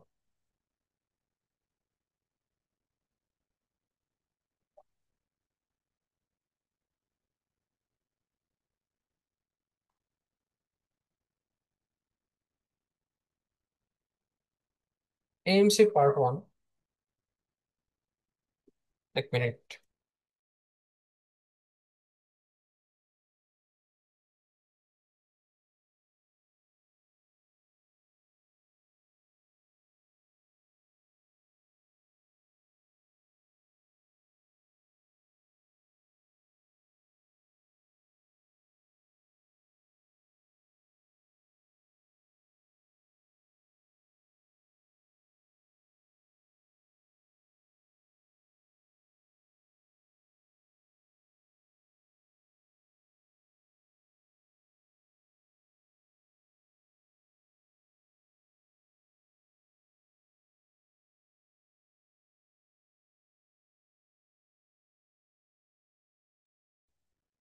তো যেটা বলছিলাম যে এএমসি পার্ট ওয়ান, এবার এটা নিয়ে আমরা ডিসকাস করব। এএমসি পার্ট ওয়ান এটা 150টা এমসিকিউ এখানে থাকে, এবং এখানে আপনার ক্লিনিক্যাল নলেজটা তারা জাজ করবে। আনলাইক ইউএসএমএল স্টেপ ওয়ান, যেখানে বেসিক সাবজেক্ট থেকে কোশ্চেন আসে, তবে স্টেপ টু সিক এর সাথে মিল আছে, কারণ স্টেপ টু সিক এতেও ক্লিনিক্যাল যে আর কি টপিকস গুলো সেখান থেকে কোশ্চেন আসে, মেডিসিন, সার্জারি, গাইনি, এক্সেট্রা। এক্সামের ডিউরেশন হলো 3 ঘন্টা, 3 ঘন্টা 30 মিনিট, অর্থাৎ 3.5 ঘন্টা। আর এক্সামের জন্য আপনি যদি কত মাস আগে থেকে আপনার এক্সাম বুকিং করা উচিত, সেটার ক্ষেত্রে আমি বলবো যে অ্যারাউন্ড এটলিস্ট 3 মাস আগে আপনার এক্সামটা বুকিংই করা উচিত। কারণ দেখা যাচ্ছে যে অনেক সময় আপনার যে রিজার্ভ যে লোকেশন, সেখানে যদি আপনি পরীক্ষার জন্য সিট না পান, তাহলে সেক্ষেত্রে আপনার কিন্তু ভিসা প্রসেসিং এগুলোর জন্য একটু ঝামেলা হয়ে যাবে। আচ্ছা, এখন আপনি এই পরীক্ষাটা কতবার দিতে পারবেন? এটার অ্যাটেম্পটস আনলিমিটেড, অর্থাৎ একজন ক্যান্ডিডেট যতক্ষণ না পর্যন্ত এটা ক্লিয়ার না করছে, ততবার সে এটা চেষ্টা করে যেতে পারবে। আর এইটার কোনো নেগেটিভ মার্কিং নাই, অর্থাৎ একটা ভুল অ্যান্সারের জন্য আপনাকে কোনো নেগেটিভ মার্কিং করবে না। এবং কত কত নাম্বার পেলে আপনি পাস করবেন এক্সামটা, এটা যদিও 150টা কোশ্চেন, কিন্তু ওরা স্কোরিংটা করে থাকে 0 to 500 এই স্কেল, এবং পাসিং স্কোর হলো 250। মোটামুটি কেউ যদি 60+, মানে 60% প্লাস, মানে কোশ্চেন যদি আর কি কারেক্ট কারেক্টলি অ্যান্সার করতে পারে, বলা হয় যে সে মানে যেটা আর কি রিকোয়ার্ড স্কোর, সেটা ক্রস করতে পারবে। কিন্তু আপনার টার্গেট রাখতে হবে আরো বেশি। আর রেজাল্ট আর কি 4 সপ্তাহ পরে দিয়ে থাকে। এখন কোন কোন বিষয় থেকে কোশ্চেন আসে, যেমন সব থেকে বেশি আসে অ্যাডাল্ট মেডিসিন থেকে, বা আমরা যেটাকে বলি ইন্টারনাল মেডিসিনের যে টপিকগুলো, সেখান থেকে আসে 30% কোশ্চেন। অ্যাডাল্ট সার্জারি থেকে আসে, কিন্তু সার্জারির অত বেশি একদম সার্জিক্যাল প্রসিডিওর বা ওগুলোতে অত বেশি যায় না। সার্জারির সাথে ওরা মেইনলি মেডিসিনের আশেপাশেই থাকে। তো সার্জারি থেকে আর কি 20% আসে অ্যাডাল্ট সার্জারি। অবস্টেট্রিক্স, গাইনি কয়েকটা থেকে একদম সবগুলো, এরপর বাকি যে এই দুইটাই আর কি বেশি, মানে 50%। বাকি আমি আরো 4টা ক্যাটাগরি বলবো, ওখান থেকে সবগুলোই 12.5 করে আসে। একটা হলো obstetrics and gynaecology, paediatrics, psychiatry এবং পপুলেশন হেলথ। এই পপুলেশন হেলথের মধ্যে biostatistics, epidemiology, public health, ethics, communication, এগুলো আর কি এর মধ্যে আসে। তো এই প্রত্যেকটা থেকে 12.5% করে, তো এখানে হলো বাকি 50% এর মধ্যে যাচ্ছে। আর এক্সাম দেওয়ার আগে আমরা অনেক মনে করি যে আইএলটিএস বা ওইটি বা পিটি এগুলো দরকার কিনা। তো এক্সাম দেওয়ার জন্য এগুলো কোনো দরকার নেই। ইভেন আপনি আপনার ইন্টার্নশিপে থাকা অবস্থায় এক্সামটা দিতে পারবেন, কারণ এখানে এক্সাম দেওয়ার একমাত্র রিকোয়ারমেন্ট হলো যে আপনার এমবিবিএস সার্টিফিকেটটা লাগবে। এখন আপনি যদি আপনার এমবিবিএস পাশের পরে ইন্টার্নশিপে থাকা অবস্থায় যদি আপনি এমবিবিএস সার্টিফিকেটটা বের করতে পারেন আপনার যে ভার্সিটি সেখান থেকে, তাহলে আপনি এক্সাম বুকিং করে এক্সামটা দিয়েও দিতে পারবেন এর মাঝখানে।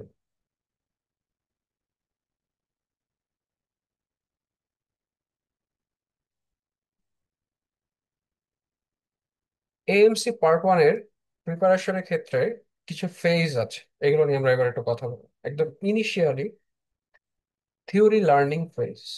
এই ফেজে আমরা এএমসি পার্ট ওয়ানের যে ইম্পর্টেন্ট টপিকগুলো আছে, বা পোটেনশিয়ালি যে সমস্ত টপিকগুলো থেকে কোশ্চেন আসার মতো, সেই টপিকগুলো ব্যাপারে আমরা একটু পড়াশোনা করি।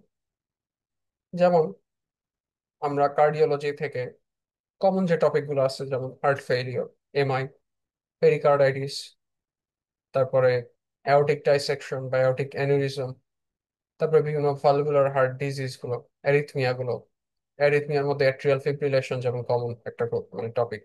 তো এগুলো থেকে একটা যে জাস্ট আমাদের বেসিক যে ধারণাগুলো সেগুলো আর কি আমাদের অ্যাকোয়ার করতে হবে।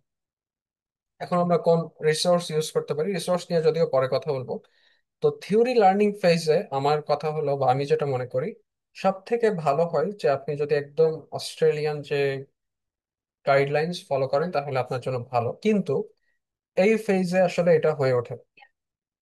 এই ফেজে এটা হয়ে ওঠে না এই জন্য যে আপনি ইনিশিয়ালি আপনার জন্য এটাই বোঝা কঠিন হয়ে ওঠে যে কোন টপিকগুলো বেশি ইম্পর্টেন্ট, কারণ ওই যে অস্ট্রেলিয়ান গাইডলাইন ফলো করা এটা কিন্তু সব টপিকের জন্য দরকার হবে না।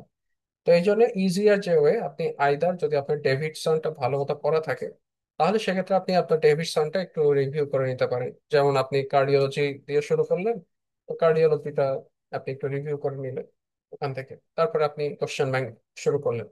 অথবা আপনি যদি কার্ডিও মানে ডেভিডসন আগে থেকে না পড়া থাকে, আপনার সাপোজ আপনি ইন্টার্নশিপ কেবল শেষ হলো, আপনি এখনো ওরকম পোস্ট গ্রাজুয়েশন কোনো এক্সাম বাংলাদেশের দেননি, তাহলে সেক্ষেত্রে আমি সাজেস্ট করবো যে আপনি কাপলানের যে স্টেপ টু সিকে নোটস, ওখানে কোয়াইট নাইসলি ওরা থিওরিটা প্রেজেন্ট করেছে, ওই বইটা পড়তে পারেন। অনেকের ক্ষেত্রে দেখা যাচ্ছে যে কোনো ভিডিও একটু সাপোর্ট দরকার, কারোর ক্ষেত্রে হয়তো অডিও ভিজুয়াল যেটা আর কি মেমোরিটা ভালো, কারো কারোর ক্ষেত্রে শুধুমাত্র যেটা আর কি ভিজুয়াল মেমোরি, যে বই পড়েই ভালো মনে থাকে। তো আপনার যদি কোনো টপিক বুঝতে বেশি অসুবিধা হয়, আপনি ইউটিউবে ওই রেলিভেন্ট যে টপিকটা সেটা সার্চ করে আহ, সেটা একটু শিখে নিতে পারেন কনসেপ্টটা। আরেকটা হলো যে আপনি চাইলে আরেকটা কাজ করতে পারেন, যে কোনো একটা কোর্সে এন্টার করে আপনি সেই কোর্সের থ্রুতে ওখান থেকে থিওরিটা লার্ন করতে পারেন। একটা জিনিস আমি সাজেস্ট করব, যে আপনি চাইলে এই ফেজে আপনার যদি ডেভিডসনটা পড়া থাকে, বা আগে হয়তো কাপলান স্টেপ টু সিকে নোটস পড়েছেন, তাহলে সেক্ষেত্রে আমি সাজেস্ট করব যে আপনি জেএম বা জন মুত্তাকস জিবি প্র্যাকটিস এই বই থেকে, বা জেনারেল প্র্যাকটিস এই বই থেকে একটু পড়ে নেবেন। কারণ এই বইটা ওদের অস্ট্রেলিয়ান যে গাইডলাইন্স ওইটার উপর বেসিস করেই আর কি ওরা আপডেট করে। এবং এখানে মোটামুটি ম্যাক্সিমাম টপিক আছে, কিছু কিছু পাবেন না, যেমন হলো অবস্টেট্রিক্স এখানে নাই একেবারেই, কিন্তু অর্থোপেডিক্স আছে খুব ভালো মতো, এখানে অনেক ম্যাক্সিমাম টপিক আপনি পাবেন। কিন্তু সমস্যা যেটা, এখানে অত ওয়েল অর্গানাইজড ভাবে সিস্টেম ওয়াইজ নয়। দেখা যাচ্ছে যে কার্ডিওলজির যে যতগুলো টপিক, সেগুলো স্ক্যাটার্ড ওয়েতে এক এক চ্যাপ্টারে আর কি আছে। এখানে মূলত সিমটোমেটিক ভাবে যে একটা পেশেন্ট মানে অ্যাপ্রোচ টু কফ, আমরা পড়ি না যে কাশি নিয়ে আসলো তখন আমরা কিভাবে অ্যাপ্রোচ করবো, এভাবে কফ দিলে এবং কফের যে কয়েকটা ইম্পর্টেন্ট ডিফারেন্সিয়াল সেটা নিয়ে আলোচনা করবো করলো ওই চ্যাপ্টারে। তারপরে আবার ডিসপেজিয়া, হ্যাঁ, তারপরে হেডেক, এইভাবে আর কি সিমটম ওয়াইজ ওই সিমটমের রিলেটেড যে ইম্পর্টেন্ট যে ডিফারেন্সিয়ালস আছে সেটা নিয়ে ওরা ওখানে আলোচনা করে। অনেক সময় একই ডিজিজ নিয়ে একাধিক চ্যাপ্টার আলোচনা করে, তো এই জন্য ইনিশিয়ালি জেএম পড়াটাও আপনাদের জন্য একটু কঠিন হয়ে ওঠে। কিন্তু আমি সাজেস্ট করবো যে জেএম থেকে আপনার আগে হোক পরে হোক জেএম এর কিছু কনসেপ্ট এটা পড়াটা ভালো, তাহলে আপনার ওই অতিরিক্ত যে আর কি ওদের যে গাইডলাইন সেটার উপর নির্ভরতা কম হবে, এবং আপনি একটা বইয়ের মধ্যেই অনেক ইম্পর্টেন্ট যে ওদের ইনফরমেশন গুলো এবং রিকল সলভের ক্ষেত্রে আপনি ম্যাক্সিমাম যে আর কি অ্যান্সার গুলো সেগুলো কিন্তু আপনি জেএমএই পেয়ে যাবেন। এটা যখন আপনি রিকল সলভ করবেন তখন বুঝতে পারবেন। এরপরে কোশ্চেন সলভিং, এইটা হলো মোস্ট ইম্পর্টেন্ট ফেজ, কারণ কোশ্চেন সলভিং এটা কারোর যদি একদম সাপোজ কারোর সব থিওরি আর কি জানা আছে, কিন্তু কোশ্চেন সলভিং একেবারে না করে সে আর কি যাচ্ছে, তার কিন্তু পাস করার চান্সটা খুবই কম হবে। তো কোশ্চেন সলভিং এটা একদম কর্নার স্টোন আমি বলবো। কোশ্চেন সলভিং এর ক্ষেত্রে বেশ কিছু কোশ্চেন ব্যাংক আছে, রিসেন্টলি যেটা সব থেকে বেশি পপুলার হয়েছে সেটা হলো ই মেডিসিন, এবং এটার সাথে ওদের অফিসিয়াল যে এএমসি এদের কিন্তু অ্যাফিলিয়েশন আছে। কারণ এএমসি পার্ট ওয়ান এর যে এক্সাম, এটা আপনি ধরেন বুক করলেন, বুক করার পরে ওকে ওরা আপনাকে একটা প্লেসমেন্ট লেটার দিবে, এবং সেই সাথে ওরা কিছু এই ই মেডিসি থেকে, আমি নামটা দেখাবো, ই মেডিসি থেকে ওরা কিন্তু কিছু 210টা মতো কোশ্চেনের লিঙ্ক দিয়ে দিবে, আপনি ফ্রিতে ওই 210টা কোশ্চেন অ্যাক্সেস করতে পারবেন। এবং এই কোশ্চেনগুলো এখনকার যারা আর কি রিসেন্ট পরীক্ষা দিচ্ছে তারা সবাই আর কি অ্যাগ্রি করবে যে ই মেডিসির যে কোশ্চেনের ফরম্যাট গুলো এটার সাথে মোস্ট এখন ওদের কোশ্চেন গুলো আর কি সব থেকে বেশি আর কি সিমিলার, বা কারেন্ট যে ওয়েতে ওরা পরীক্ষা নিচ্ছে এটার সাথে সব থেকে বেশি ম্যাচ করে। তো এই জন্য অবশ্যই আমি বলবো যে এখন এমএডেক্সটা এতদিন বেশি পপুলার ছিল, কিন্তু এমএডেক্স এর থেকে ই মেডিসি এটা আরো বেশি, মানে ওদের যে এখনকার কারেন্ট এএমসি পার্ট ওয়ানের যে এক্সাম ফরম্যাট সেটার সাথে বেশি সিমিলার। এমনও হইতে পারে যে আপনি ডাইরেক্টলি ওদের ওখান থেকে কোশ্চেন একদম হুবহু পেয়ে গেলেন। তো এই জন্য আমি এখন অবশ্যই সাজেস্ট করবো যে যারা নতুন ভাবে প্রিপারেশন শুরু করছেন, বা হয়তো মিড মানে প্রিপারেশন ফেজে আছেন, মানে একদম এখন এক্সাম বুকিং ওভাবে একদম করেন নাই, তারা এখনো সময় থাকলে আপনারা ই মেডিসিতে সুইচ করে যান। যদি এমএডেক্সটা কমপ্লিট হয়ে যায় তাহলে খুবই ভালো, চাইলে এমএডেক্সটা কমপ্লিট করে নিতে পারেন, কারণ এমএডেক্সে কিন্তু কোশ্চেন অত বেশি নয়, মাত্র 1400 প্লাস, এটা অনেক কম। অন্যদিকে ই মেডিসিতে একটা সমস্যা হলো যে এখানে কোশ্চেন অনেক বেশি, প্রায় 4800 প্লাস, 4850 অ্যারাউন্ড এরকম কোশ্চেন। তো এই জন্য এটা একটা সমস্যা। কিন্তু এই কোশ্চেনগুলো আপনাকে সলভ করতে পারলে আপনার মানে পাশ করার চান্সটা অনেক বেড়ে যাবে, যদি আপনি একদম ভালো মতো কনসেপ্ট গুলো বুঝে কোশ্চেন সলভ করতে পারেন। আরেকটা সাজেশন হলো যে আপনি যখন এই কোশ্চেন গুলো সলভ করা শুরু করবেন, সব থেকে বেস্ট ওয়েটা কি, যে আপনি সাপোজ একসাথে ফার্স্টে, আমি সাজেস্ট করি এরকম যে আমি ইউএসএমএলই বা এএমসি পার্ট 1 এক্সাম গুলো দেওয়ার যে এক্সপিরিয়েন্স সেটার সাপেক্ষেই বলছি, যে সব থেকে বেস্ট ওয়ে হলো আপনি সাপোজ ইনিশিয়ালি যে কোনো দুইটা সিস্টেম শেষ করবেন। কোন দুইটা সিস্টেম? যে দুইটা সিস্টেম আপনি পড়তে স্বাচ্ছন্দ্য বোধ করেন। যেমন আমি personally cardiology, respiratory medicine, nephrology, এই তিনটা যে সিস্টেম আমার পড়তে ভালো লাগে। আমার লিস্ট ফেভারিট সিস্টেমের মধ্যে যেমন রিউমাটোলজি আমার কাছে পড়তে অতটা ভালো লাগে। তো যেটা আমার কাছে পড়তে অতটা ভালো লাগে না সেটা আমি একটু পরের দিকে পড়ি বা মাঝামাঝি সময় পড়ি। কিন্তু যেগুলো পড়তে আমার বেশি ভালো লাগে আমি সেগুলো দিয়ে স্টার্ট করবো, তাহলে আমি পড়ার ক্ষেত্রে একটা আগ্রহ পাবো। তাহলে আমি সাপোজ আমি দুইটা সিস্টেম আর কি শেষ করলাম, লাইক কার্ডিওলজি, রেসপিরেটরি অথবা জিআইটি, যার যেটা পছন্দ, এরকম দুইটা সিস্টেম শুরু করার পরে, মানে এটা থিওরি লার্ন আমি করে ফেললাম। থিওরি পড়ার পরে আমি এবার কোশ্চেন ব্যাংক থেকে ওই রেলিভেন্ট সিস্টেমের কোশ্চেনগুলো সলভ করা শুরু করবো। এবং ই মেডিসি আমি সাজেস্ট করবো অবশ্যই আপনারা অনলাইন থেকে সলভ করবেন, কারণ ই মেডিসির যে সাবস্ক্রিপশন ফি অন্য কোশ্চেন ব্যাংকগুলোর তুলনায় অনেক কম। এখানে 3 মাস, 6 মাস, 1 বছরের আর কি অপশন আছে, এবং আপনি এটা আবার একটা রেফারেল সিস্টেম আছে, সুন্দর একটা রেফারেল সিস্টেম, যে আপনি যদি কারোর রেফারেলের থ্রোতে আর কি সাবস্ক্রিপশন করেন, আপনি এক এক মাস এক্সট্রা আর কি ওটার সাবস্ক্রিপশন আর কি নিতে পারবেন। মানে 1 মাসে ধরেন 3 মাসেরটা নিলেন, আপনি রেফারেলের থ্রোতে করলে 4 মাসের সাবস্ক্রিপশন পাবেন। তো এটা একটা ভালো দিক। আর আমার কাছে মনে হয়েছিল অন্য কোশ্চেন ব্যাংক গুলোর তুলনায় এটার সাবস্ক্রিপশন ফি কম, আর যেহেতু আমাদের এই পাথওয়েতে এই এক্সাম ফিটাও অনেক বেশি, অনেক টাকা খরচ হয়, তো আমি বলবো যে এইটা অবশ্যই worth it, এই কোশ্চেন ব্যাংকটা, যেহেতু ওইদিকে এত খরচ হচ্ছে এটার পিছনে, তো আমার মনে হয় টাকা খরচ করাটাই ভালো হবে। তো ই মেডিসি হোক বা আপনি যদি অ্যামেডেক্সও, যদি কারোর সময় কম থাকে তাহলে অ্যামেডেক্স ওইটা চুজ করতে পারেন। এখানে মাত্র 1400 প্লাস কোশ্চেন, 1470-এর আশেপাশে। তো এই কোশ্চেন ব্যাংক যেটা আর কি মানে ধরবেন সেটা একদম থরলি পড়তে হবে, পুরোপুরি একদম কনসেপ্ট বোঝে, এমন না যে শুধু কোশ্চেন সলভ করলাম হ্যাঁ পারছি ব্যাস ব্যাস শেষ। কারণ অনেক সময় একটা কোশ্চেন আমার মিলে গেল, কিন্তু ওটা কিভাবে আমরা ডিফারেন্সিয়েট করব বাকি অপশনগুলোর থেকে, সেটাও কিন্তু একটু শিখতে হবে। যেটা আমি সাজেস্ট করি কোশ্চেন সলভিং ফেজে সেটা হলো যে এটা একটু সময় সাপেক্ষ হলেও এটা খুবই কাজে দিবে। সেটা হলো আপনি সাপোজ আজকে 20টা কোশ্চেন সলভ করবেন। ধরলাম যে আপনি গ্যাস্ট্রোএন্টারোলজি থেকে 20টা বা জিআইটি থেকে 20টা কোশ্চেন সলভ করলেন। তো 20টা কোশ্চেন, এক একটা কোশ্চেন করার পরে ওই কোশ্চেনের যে কোর কনসেপ্ট, মানে ওরা কি জানতে চাচ্ছে এই কোশ্চেনের মাধ্যমে, আপনার কোন নলেজটা তারা অ্যাসেস করছে, সেই কোর কনসেপ্টটা আপনি একটা আলাদা খাতায়, খাতায় হোক বা একটা আলাদা আপনি একটা যদি ল্যাপটপ বা আইপ্যাড বা এগুলোতে যদি পড়তে কমফোর্টেবল এবং এগুলোতে যদি টাইপিং আপনার জন্য স্বাচ্ছন্দ্যময় হয়, তাহলে সেখানে আপনি ওইটা নোট করে রাখতে পারেন।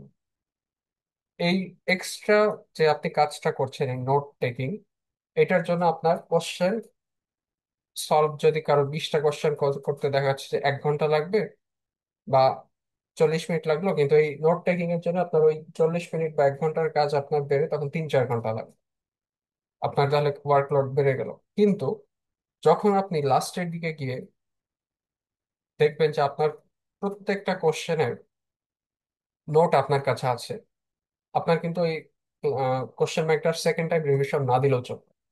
তো আপনি আগে থেকে কোশ্চেন গুলো মার্ক করে রাখতে পারেন যে হ্যাঁ এই কোশ্চেন গুলো আমার একটু ডিফিকাল্টি ফেস হয়েছিল এবং এটা সাবসিকুয়েন্টলি আমার আরেকবার হয়তো দেখা লাগতে পারে, নাহলে ভুল হইতে পারে। তো এই জন্য আমি ওই কয়েকটা কোশ্চেন মার্ক করা থাকলে আমি ওই কয়েকটা কোশ্চেন জাস্ট রিভিউ করি।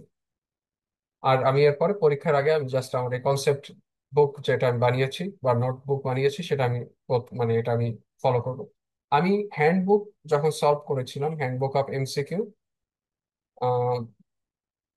ওইটার ক্ষেত্রে আমি এই কৌশলটা অ্যাপ্লাই করেছিলাম, এটা খুবই ইফেক্টিভ হয়েছিল আমার জন্য। আমি ইভেন যখন আমি থাইল্যান্ডে পরীক্ষা দিয়েছিলাম, থাইল্যান্ডে যাওয়ার পথে আমি ওই যে আমার মানে একটা ডায়েরিতে লিখে রেখেছিলাম, সেই ডায়েরিটা পড়তে পড়তে গিয়েছি, পুরো হ্যান্ডবুকের কনসেপ্টটা আমি ওই প্লেনের এয়ারপোর্ট থেকে ওখানে যাওয়ার আগ পর্যন্ত আমার ওই কনসেপ্টটা মোটামুটি সুন্দর মতো পড়া হয়ে গিয়েছিল। তো এইটা আপনাকে খুবই হেল্প করবে। এবং ওই 48+ কোশ্চেন, ওটা কিন্তু আপনি যদি সেকেন্ড টাইম রিভিশন দিতে চান, এটাতে কিন্তু অ্যাটলিস্ট আপনার 2 মাসের আগে আপনি পারবেন না, যতই আপনি হাই স্পিডে সলভ করেন না কেন। কারণ প্রত্যেক দিন কিন্তু আপনি সেম ভাবে কোশ্চেন সলভ করতে পারবেন না। কোন একদিন হয়তো আপনার একটা দাওয়াত থাকবে, কোন একদিন আপনার বাইরে ডিউটি থাকবে 24 ঘন্টার, কোন একদিন আপনার হয়তো একটা অন্য কোনো একটা এক্সাম থাকতে পারে, কোন একদিন আপনার পারিবারিক কোনো একটা সমস্যা থাকতে পারে। প্রত্যেকদিন আপনি কিন্তু একই সেম পেসে কিন্তু আর কি আগাতে পারবেন না। কিন্তু আমি বলবো যে একটা মিডিয়াম একটা রেঞ্জ একটা সিলেক্ট করতে পারেন। আপনার এটা সবার আগে আপনাকে ডিটারমাইন করতে হবে যে হ্যাঁ, আমি আগামী বছরের জুন মাসের মধ্যে পরীক্ষা আমার মাস্ট দিতে হবে। তখন আপনাকে এই থিওরি লার্নিং ফেজে আপনি কত সময় দিবেন, কোশ্চেন সলভিং ফেজে কত সময় দিবেন, রিভিশন রিভিউতে কত সময় দিবেন, রিকল সলভিং এ কত সময় দিবেন, এইভাবে প্রত্যেকটা পেজের জন্য আপনি হলো টাইম ডিউরেশন সেট করে নেবেন। যে থিওরি লার্নিং এর জন্য আমি 3 মাস সময় নেব, কোশ্চেন সলভিং এর জন্য আমি 3 মাস সময় নেব, রিভিশনের জন্য আমি 2 মাস সময় নিব, রিকল সলভিং এ 2 মাস, ফাইনাল টাচ আপ আমার 1 মাস থেকে 1.5 মাস আমি সময় নেব। এইভাবে আপনি যদি ভাগ করে নেন, তাহলে আপনার জন্য আগাইতে সুবিধা হবে। তো আমি বলবো যে কোশ্চেন সলভিং এর জন্য আপনার এটা ডিপেন্ড করবে যে আপনি কোনো জবে আছেন কিনা, জবে থাকলে সেটার মানে কতদিন যাওয়া লাগে, সেটার অনেক অনেক পারিপার্শ্বিক ব্যাপারের উপর ডিপেন্ড করে এটা।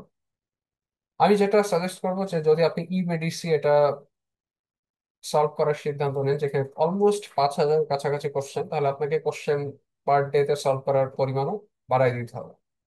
এটাতে কোনো সন্দেহ নেই। আপনাকে চেষ্টা করতে হবে যে অ্যারাউন্ড এভারেজ, দেখা যাচ্ছে প্রত্যেকদিন যদি একই রকম নাও হয়, যেদিন আপনি ফ্রি থাকবেন সেদিন আর একটু বেশি করে এভারেজটা মেনটেন করতে হবে।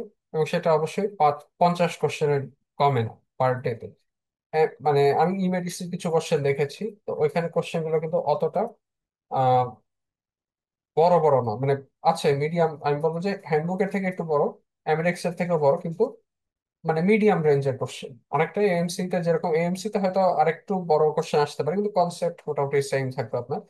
তো ওদের যে ইন্টারফেসটা এত সুন্দর, আপনি ওদের ওখানে কোশ্চেন সলভ করে ওটা অনেক কমফোর্টেবলি আপনি সলভ করতে পারবেন, আমি এটা আর কি গ্যারান্টি দিতে পারি। এবং ওদের এক্সপ্লেনেশনটাও যে খুব বেশি এক্সটেন্সিভ তা না, মোটামুটি মিডিয়াম আছে। আপনি এটা ইজিলি পড়ে এটার কোর কনসেপ্টটা আপনি হয় খাতায় লিখে রাখলেন, অথবা এখন চ্যাট জিপিটির যুগ, আপনি এআই ইউজ করে ওটাকে আরেকটু কনসাইজ করে আপনার মতো করে ওটা পিডিএফ এ বা একটা পাওয়ার পয়েন্ট ফাইল বা একটা ডক ফাইলে আপনি ওটা কিন্তু সেভ করে রাখতে পারেন। আপনি সব থেকে ভালো হবে সিস্টেম ওয়াইজ আর কি, আলাদা আলাদা নোটবুক ইউজ করলে অথবা আলাদা আলাদা পিডিএফ বানাবে, এটা সব থেকে ভালো কাজে কাজে দিবে আপনার। তাহলে পরবর্তীতে আপনি যখন রিভিশন দিবেন, আপনার ওই কোশ্চেন ব্যাংক আর সেকেন্ড টাইম না পড়ে আপনি জাস্ট আপনার নোটবুকটাই খালি নিয়মিত পড়তে পারেন। আচ্ছা, এবার 3 নম্বর ফেজে আসি, রিভিশন অ্যান্ড রিভিউ ফেজ। এই ফেজে এসে আপনাকে আপনার ওই একই সাথে আপনার ওই কোশ্চেনের কনসেপ্ট গুলো পড়তে হবে, একটু রিভাইজ করতে হবে। তারপরে এতদিনে এসে আপনি বুঝে যাবেন যে কোন কোন টপিক গুলো পরীক্ষার জন্য ইম্পর্টেন্ট। মূলত কোশ্চেন ব্যাংকে দেখবেন যে যে টপিক গুলো থেকে কোশ্চেন বেশি আসছে ওই টপিক গুলো ইম্পর্টেন্ট। তো এই ফেজে এসে আপনাকে হলো ওই টপিক গুলো আর একটু গুরুত্ব সহকারে পড়তে হবে। আপনি এই ফেজে এসে যখন বুঝবেন যে না, এই টপিকটা বেশি ইম্পর্টেন্ট, মানে এমসির জন্য কিছু আছে যে এখান থেকে সবসময় কোশ্চেন আসে, এটা আসলে বোঝার উপায় হলো যখন আপনি কোশ্চেন সলভ করবেন, রিকল সলভ করবেন, হ্যান্ডবুক সলভ করবেন, তখনই আর কি আপনি বুঝতে পারবেন। ওইভাবে আলাদাভাবে বোঝাটা tough। তো তখন গিয়ে ওই টপিক গুলো আপনি চাইলে তখন ওদের যে গাইডলাইন্স আছে, আরএসএসজিপি, আরসিএইচ এর পেডিয়াট্রিক গাইডলাইন্স, ওখান থেকে একটু দেখতে পারেন। আবার যদি চান যে ওখান থেকে দেখার মতো সময় পাচ্ছেন না বা ইচ্ছা করছেন না, আপনি তাহলে জেএম থেকে দেখেন, চমৎকার থেকে দেখেন, দেখলেন। এরপরে এসে আপনি হলো রিকল সলভ করতে পারেন, অথবা আপনি এক কাজ করতে পারেন যে এই 3 নম্বর ফেজ 4 নম্বর ফেজ একসাথে শুরু করতে পারেন। অর্থাৎ আপনি কোশ্চেন সলভিং শুরু শেষ করেই আপনি হলো রিকল শুরু করে দিতে পারেন। রিকলের ক্ষেত্রে রিকল কোশ্চেন সলভের থেকে রিকলের টপিক বেশি ইম্পর্টেন্ট। ধরেন রিকলের কোশ্চেনটা এটা তো অতটা বেশি ওয়েল কনস্ট্রাক্টেড থাকে না। একজন ক্যান্ডিডেট এত হাই প্রেশার সিচুয়েশনে পরীক্ষা দেয় 150টা কোশ্চেন, ওখান থেকে রাফলি তার হয়তো অল্প কয়েকটা কোশ্চেনই মনে থাকবে, এবং কোনো কোশ্চেনই ওরকম হুবহু একদম লাইন বাই লাইন তার নিশ্চয়ই মনে থাকবে না, অপশন গুলো মনে থাকবে না। সে যেটা আর কি তার কাছে কারেক্ট অ্যান্সার মনে করেছে, সে কিন্তু অপশন দেখা যাচ্ছে 5টা অপশনের মধ্যে হাইস্ট 2টা বা 3টাই বলতে পারবে। এবং তার কাছে যে মানে অপশনটার কি অ্যান্সার মনে হচ্ছে, সে কিন্তু ওইটা সহ বাকি আরো একটা দুইটা ডিফারেন্সিয়াল বলবে। এমনও হতে পারে যে সে যেটা আর কি গেস করেছে সেটা ভুল, হয়তো কারেক্ট অ্যান্সারটা অন্য বাকি যে 2-3টা অপশন সে বলে নাই তার মধ্যে ছিল। তো এই জন্য রিকল কোশ্চেনের থেকে রিকলের কনসেপ্ট বা রিকলের যে টপিক, সেটার একটা আইডিয়া আপনি পেয়ে যাবেন। রিকল যদি আপনি দেখেন, তাহলে রিকল কোন টপিক থেকে আর কি কোশ্চেনটা এসেছে, সেটা একটা আইডিয়া পেয়ে যাবেন। তো কোশ্চেনের থেকে টপিকটার উপরে বেশি গুরুত্ব দিতে হবে। অনেক সময় ওরা কিন্তু নতুন নতুন টপিক থেকে কোশ্চেন দিয়ে থাকে, যেটা থেকে আগে কখনো কোশ্চেন আসে নাই। যেমন উল্লেখযোগ্য ব্যাপার হলো যে ক্যাট স্ক্র্যাচ ডিজিজ, এটা থেকে আগে কোশ্চেন আসতো না, কিন্তু 2024 সালে যে রিকল, এখানে দেখলে অনেক এই কোশ্চেন গুলো পাওয়া যাবে। তো ক্যাট স্ক্র্যাচ ডিজিজ এটা যেমন হলো ওরা নতুন ভাবে ইন্ট্রোডিউস করেছিল এই টপিকটা। এখন রিসেন্ট রিকল আবার আমি ক্যাট স্ক্র্যাচ ডিজিজটা খুব একটা দেখছি না। হয়তো হ্যাঁ, মেইন পরীক্ষা যারা দিচ্ছে তারা হয়তো ভালো বলতে পারবে, কারণ আমরা রিকল কোশ্চেন অল্প কয়েকটাই পেয়ে থাকি, সবগুলো পাই না। তো যে কটাই আমরা রিকল পাবো, রিকলের টপিক গুলোর উপরে বেশি গুরুত্ব দিতে হবে, রাদার দেন শুধুমাত্র এই কোশ্চেনটা, যে হ্যাঁ এই কোশ্চেন অ্যান্সারটা হলো এটা, তাহলে কিন্তু এটা খুব একটা লাভ হবে না। আর রিকলের সাথে সাথে আপনাকে রিভিশনটা চালিয়ে যেতে হবে। বিশেষ করে রিকল যখন সলভ করবেন, রিকলের যে টপিকটা পাইলেন, এই টপিকটা আরো ভালো মতো পড়ে ফেলতে হবে।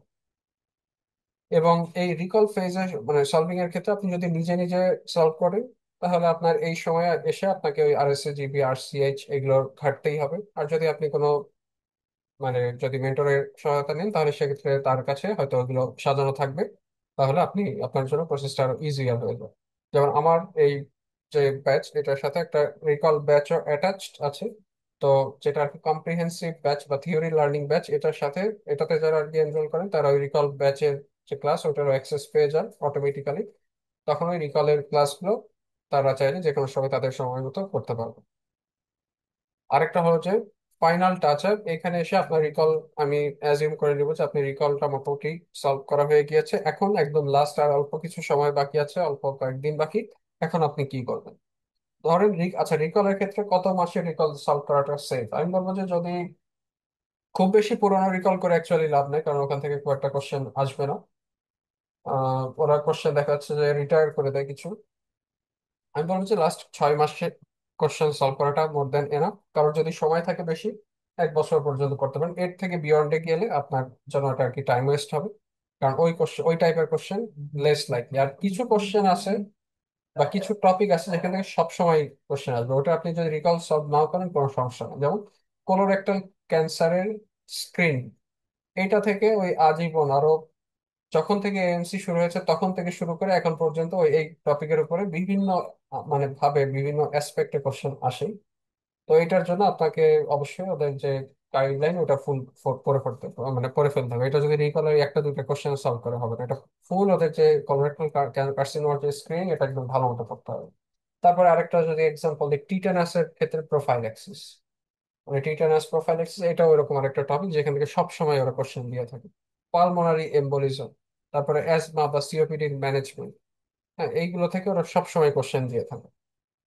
তো এই জন্য এরকম এই টপিক গুলো কিভাবে বুঝবো যে এটা ইম্পর্টেন্ট, এটাই ওই কোশ্চেন ব্যাংক বা হ্যান্ডবুক সলভ করতে করতে আপনি বুঝবো। হ্যান্ডবুকে আমি বলবো যে হ্যান্ডবুকের নোট যখন বানাবেন, হ্যান্ডবুকে থাকা প্রত্যেকটা টপিক বুঝবেন যে এটা এমসি তে পার্ট ওয়ানে আসার মতো পটেনশিয়াল ধারণ করে। ওই টপিকগুলোর উপরে গুরুত্ব দিতে হবে বেশি। আচ্ছা, এরপর হলো ফাইনাল টাচ আপ ফেজে আপনি আপনার যে নোটবুক আপনি বানিয়েছেন কোশ্চেন সলভিং এর সময়, ওই নোটবুকটাই ভালো মতো পড়বেন।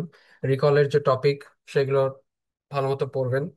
এবং এই সময় এসে আর নতুন খুব বেশি নতুন নিউ টপিক একদম, আনলেস আপনার একদম প্রিভিয়াস মান্থের রিকলে আপনি কিছু নতুন টপিক পেলেন, ওইটা ছাড়া আমি বলবো না যে এই ফেজে এসে আপনার একদম নতুন একেবারে যেটা আগে পড়া হয় নাই সেটা নতুন ভাবে পড়ার উচিত বা পড়ার অ্যাটেম্প্ট নেওয়া উচিত। আমি বলবো যে যেটা এতদিন পড়ে এসেছেন সেটার উপরে বিশ্বাস রাখেন, সেইটা ভালো মতো আর কি রিভিশন দিতে থাকেন। আর যদি চান এই ফেজে এসে একটু কোশ্চেন সলভ করতে পারেন, যেমন হলো ইমেডিসি থেকে র্যান্ডমলি কিছু যে কোশ্চেন সলভের প্র্যাকটিসটা আর কি বজায় রাখার জন্য। কারণ মাঝখানে এই কোশ্চেন সলভিং এর পর থেকে আপনি যদি একেবারে কোশ্চেন সলভ না করেন, তাহলে কিন্তু একটা জড়তা চলে আসবে। এই জন্য এই ফেজে এসে আপনি হয়তো অন্য কোনো একটা কোশ্চেন ব্যাংক, ধরেন আপনি ইমেডিসি করেছেন, তাহলে আপনি অ্যামিডেক্স থেকে বা অন্য M+X অন্য কোনো একটা কোশ্চেন ব্যাংকের যদি পিডিএফ ফাইল বা অফলাইন পেয়ে যান, তাহলে ওখান থেকে একটু কয়েকটা কোশ্চেন প্র্যাকটিস করতে পারেন। আরেকটা আমি সাজেস্ট করবো যে আপনি টেলিগ্রাম গ্রুপ বা হোয়াটসঅ্যাপে অনেক গ্রুপ আছে যেখানে আর কি ওরা রেগুলার কোশ্চেন দিয়ে থাকে, এবং এটা ওখানে অনেক ক্যান্ডিডেটরা অ্যান্সার করে থাকে। এটা কিন্তু আপনারা লাইটলি নেবেন না, কারণ ওখানে যদি আপনি ডেইলি 5টা কোশ্চেনও যদি ওখানে মানে হয়তো পার্টিসিপেট করলেন বা এটা রেগুলার ওটা ফলো আপে রাখলেন, তাহলে হয়তো মনে হতে পারে যে মাত্র 5টা কোশ্চেন, এটা তেমন কোনো বড় বিগ ডিল না। কিন্তু এমনও হতে পারে যে ওইখান থেকে একটা দুইটা কোশ্চেন আপনার মেইন পরীক্ষায় চলে আসলো, বা ওই একটা দুইটা কনসেপ্ট আপনার কাজে লেগে গেল কোনো একটা মেইন পরীক্ষাতে কোনো একটা কোশ্চেনের ক্ষেত্রে। তো এটা কিন্তু লাইটলি নেওয়ার কোনো সুযোগ নেই, এবং একই সাথে আপনার রেগুলার প্র্যাকটিসে থাকবেন। আর আপনি যখন দেখবেন যে আপনার অন্য মেম্বাররা বা অন্য ক্যান্ডিডেটরা তারা সাকসেসফুলি কোশ্চেনের অ্যান্সারটা ভালো মতো দিতে পারছে, এটা কিন্তু একটা কম্পিটিটিভ একটা মনোভাবও তৈরি করতে পারে মনের মধ্যে, যে হ্যাঁ সে যেহেতু ভালো মতো পড়ছে তাহলে আমারও ভালো মতো পড়া উচিত। কিন্তু আমি যদি এরকম মানে যদি পড়াটা আর কি রেগুলারলি না পড়ি, তাহলে কিন্তু আমার এই টাইপের পরীক্ষার ক্ষেত্রে মানে এএমসির ক্ষেত্রে একটা সমস্যা হলো যে, যেমন এমআরসিপির ক্ষেত্রে যারা পরীক্ষা দেয় তাদের কিন্তু একটা স্পেসিফিক ডায়েট থাকে, যে হলো বছরে 4টা মাসে পরীক্ষা হয়, তাহলে আমাকে যদি আমি এই ডায়েটটা মিস মিস করি তাহলে আমাকে পরের ডায়েটটা দিতে হবে মাস্ট।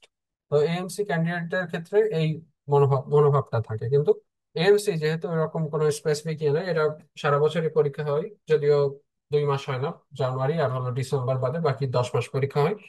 তো এখানে এই জন্য যেহেতু পরীক্ষার টাইম টেবিলটা আমাদের নন স্পেসিফিক থাকে, যেমন আমি যে সমস্যাটা এখন ফেস করছি পার্ট 2 এর ক্ষেত্রে, আমি কিন্তু পার্ট 1টা পাশ করার পরে এখন পার্ট 2টা দিতে পারি না। যদি আমি মানে ইনিশিয়ালি আমি ভেবেছিলাম যে হয়তো পার্ট 1 দিয়ে একটা চান্স থাকবে, তো আমার ক্লিনিক্যাল এক্সপিরিয়েন্স অতটা বেশি এখনো হয় নাই, যার জন্য হয়তো এটা একটু ডিলেড হচ্ছে। তো আমি এই জন্য এখন সিদ্ধান্ত নিয়েছি পার্ট 2টা মোটামুটি সিরিয়াসলি পড়ে আগামী বছরের মধ্যে দিয়ে দেওয়া। তো এইখানে যদি এমন থাকতো যে হ্যাঁ তাদের পরীক্ষাটা 2 মাস পর পর বা 3 মাস পর পর, তাহলে আমার ক্ষেত্রে আরো বেশি স্পেসিফিক হতো যে হ্যাঁ আমি জানুয়ারি মাসে দিব, জানুয়ারি মাসে না পাইলেও আমি হলো এরপরে 2 মাস পরে যে date, সেটাতে আমার মাস্ট দিতেই হবে। কিন্তু এখানে যেহেতু এরকম টানা হইতেই থাকে, এই জন্য একদম স্পেসিফাই করা যে এই মাসে আমি দিব, এটা করাটা একটু টাফ হয়ে যায়। এটা একটু মেন্টাল একটা আমাদের মেন্টালি এটা একটা আমাদের প্রবলেম হয়ে দাঁড়ায় আমাদের জন্য।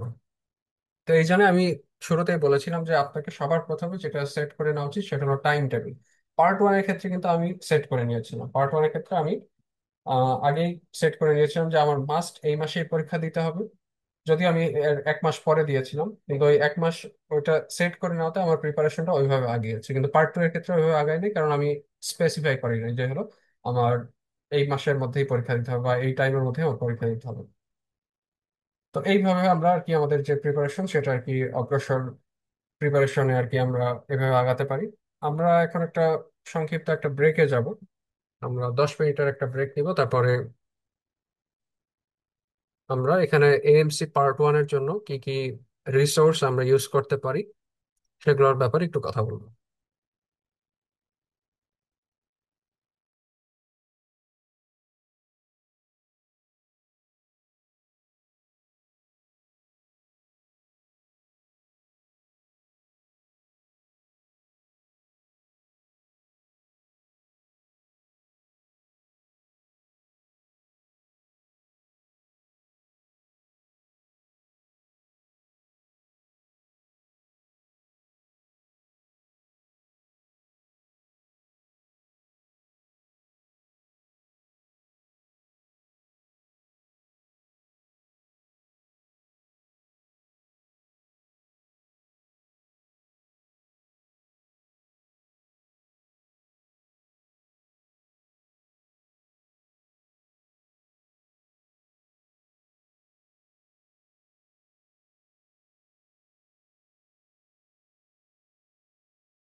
আচ্ছা, আমরা কন্টিনিউ করব। এবার আমরা এএমসি পার্ট ওয়ানের জন্য যে রিসোর্স গুলো ইউজ করতে পারি সেটার ব্যাপারে একটু দেখব। কারণ অনেক সময় এই নামগুলো বললেও আমরা পরবর্তীতে এটা খুঁজে পেতে কষ্ট হয়, তো এই জন্য এখানে সুন্দর মতো এই স্লাইডে এটার নামগুলো বলা আছে। যেমন বই হিসেবে জন মুরতাগস জেনারেল প্র্যাকটিস, এই বইটা একদম গোল্ড স্ট্যান্ডার্ড। কারেন্টলি এটা 9th এডিশন অ্যাকচুয়ালি খুব রিসেন্টলি আর কি লঞ্চ করেছে, যদিও এটা ওইভাবে এখনো পিডিএফ ফাইলটা আসে নাই। তবে নীলক্ষেতে সম্ভবত আপনারা দুই একটা দোকানে পেতে পারেন, তো এখান থেকে একটু কন্ট্যাক্ট করতে পারেন যদি আপনারা হার্ড কপি থেকে আর কি পড়তে চান। আর এএমসি হ্যান্ডবুক অফ এমসিকিউ, এইটা অস্ট্রেলিয়ার একটা মানে এএমসির একটা অফিসিয়াল একটা এমসিকিউ বুক উইথ এক্সপ্লেনেশন। এখানে 583টা কোশ্চেন আছে। তবে এটা অনেক পুরনো বই, এটা ওইভাবে আপডেটেড হয় না, যার জন্য আজ থেকে প্রায় 15 বছর আগে বা যখন থেকে এটা আর কি স্টার্ট করেছিল আরো বেশি হবে, 15-20 বছর আগে যে কনসেপ্ট সেটার বেসিসে এটা তৈরি করা। তারপরও আমি বলবো যে এটা অবশ্যই পড়া উচিত। হয়তো এখনকার দিনের যে কোশ্চেন সেটার সাথে আপনি খুব একটা সিমিলারিটি পাবেন না, কিন্তু এই কোশ্চেনটা এই জন্যই সলভ করা উচিত যে আপনি এএমসি এর বা পার্ট ওয়ানের ইম্পর্টেন্ট টপিকগুলো সম্পর্কে একটা আইডিয়া পাবেন হ্যান্ডবুকটা সলভ করলে। যে টপিকটা আপনি দেখবেন যে এই টপিক থেকে কোশ্চেন আসছে, যেমন শুরুতেই দেখবেন যে একদম ক্লোস্ট্রিডিয়াল ডিফিসিল বা সিউডোমেমব্রেনাস কোলাইটিস নিয়ে 3টা কোশ্চেন আছে, তারপর আমি বুঝতে হবে যে এখান থেকে কোশ্চেন আসে, তাহলে ওই টপিকটা ভালো মতো পড়ে ফেলতে হবে। তারপর আপনি পাবেন যেমন ফিমোরাল হার্নিয়া নিয়ে কোশ্চেন আছে। বিভিন্ন যে টপিক পাবেন সেই টপিকটা একটু ভালো মতো পড়ে ফেলতে হবে। কোশ্চেন ব্যাংকের মধ্যে একটু আগে যেটা বললাম ই মেডিসি, এটা আর কি কারেন্টলি সব থেকে ট্রেন্ডিং, সব থেকে পপুলার কোশ্চেন ব্যাংক। এবং যদিও কোশ্চেনের অ্যামাউন্ট একটু বেশি, ভালো মতো পড়তে পারলে আপনার পাস করার চান্স আমি বলবো যে অনেকটাই বেড়ে যাবে। এছাড়াও অ্যামেডিক্স, এটাও এতদিন অনেক বেশি পপুলার ছিল, 1470 বা এরকম কোশ্চেন আর কি আছে। M+X, এখানেও 3000+ কোশ্চেন আছে, যদিও অ্যামেডিক্স এর কোয়ালিটি আমার কাছে M+X এর থেকে ভালো লাগে। আরো অনেক কোশ্চেন ব্যাংক আছে, যেমন মানে SMCQ, তারপরে এমসিকিউ ব্যাংক, হ্যাঁ, তারপরে হলো ফার্স্ট টেস্ট, যারা কি এমআরসিপির কোশ্চেন ব্যাংকের জন্য বিখ্যাত, তাদেরও এরকম এমসি কোশ্চেন ব্যাংক আছে। কিন্তু মোটামুটি আপনাদের আমি বলবো যে ই মেডিসি এটাই আর কি কারেন্টলি ফলো করা উচিত। প্রিভিয়াস রিকল কোশ্চেন আপনারা 6 মাস থেকে 1 বছরের কোশ্চেন সলভ করতে পারেন। যে মাসে পরীক্ষা দিবেন সেই মাসের কোশ্চেনটা সব থেকে বেশি ইম্পর্টেন্ট, ওখান থেকে কমন পাওয়ার চান্স আরো বেশি আপনার। এবং আমি বলবো যে আপনারা জানেন প্রত্যেক মাসে যখন পরীক্ষা হয় টানা 6 দিন পরীক্ষা হয়। সাপোজ কোনো মাসে 11 থেকে টানা 11, 12, 13, 14, 15, 16 তারিখ পর্যন্ত পরীক্ষা হবে টানা 6 দিন। তো উচিত হলো যে যে মাসে এক্সাম দিবেন সে মাসে একদম লাস্টের দিকের এক্সামটা বুক করা। ধরেন 11 থেকে 16 হলো আপনার, যদি 16 নাম্বার দিনটা আর কি সিট পান তাহলে ওইটাই বুক করে ফেলবেন। কারণ প্রথম যে 5 দিনের যে রিকল কোশ্চেন গুলো বের হবে সেটা থেকে আপনার মানে কমন পড়ার চান্স অনেক বেশি। এবং রিকল কোশ্চেন গুলো কালেক্ট করার জন্য আপনাকে বিভিন্ন টেলিগ্রাম বা যেটা হোয়াটসঅ্যাপ গ্রুপ আছে এই এই রিলেটেড, সেটাতে যুক্ত হয়ে সেই কোশ্চেন গুলো আর কি সলভ করতে হবে। তারপরে অস্ট্রেলিয়ান গাইডলাইন্স আছে, যেমন আরএসজিপির গাইডলাইন অনেক পপুলার। আপনি একটা টপিক লিখে, যেমন কোলোরেক্টাল কার্সিনোমা লিখে আপনি আরএসজিপি তে সার্চ দিলেন, সেখানে এটার উপরে 3-4টা আর্টিকেল যতগুলো ওদের ওখানে পাবলিশ করা আছে, এটা অ্যাকচুয়ালি জার্নালের মতো। এখানে জার্নালে ওদের আন্ডারে কিছু জার্নাল আছে, ওই জার্নালে আর্টিকেল গুলো পেয়ে যাবে। এছাড়াও আরো আছে, যেমন অস্ট্রেলিয়ান প্রেসক্রাইবার এখানে আছে, তারপরে RCH ফর পেডিয়াট্রিক্স, RANZCP আছে।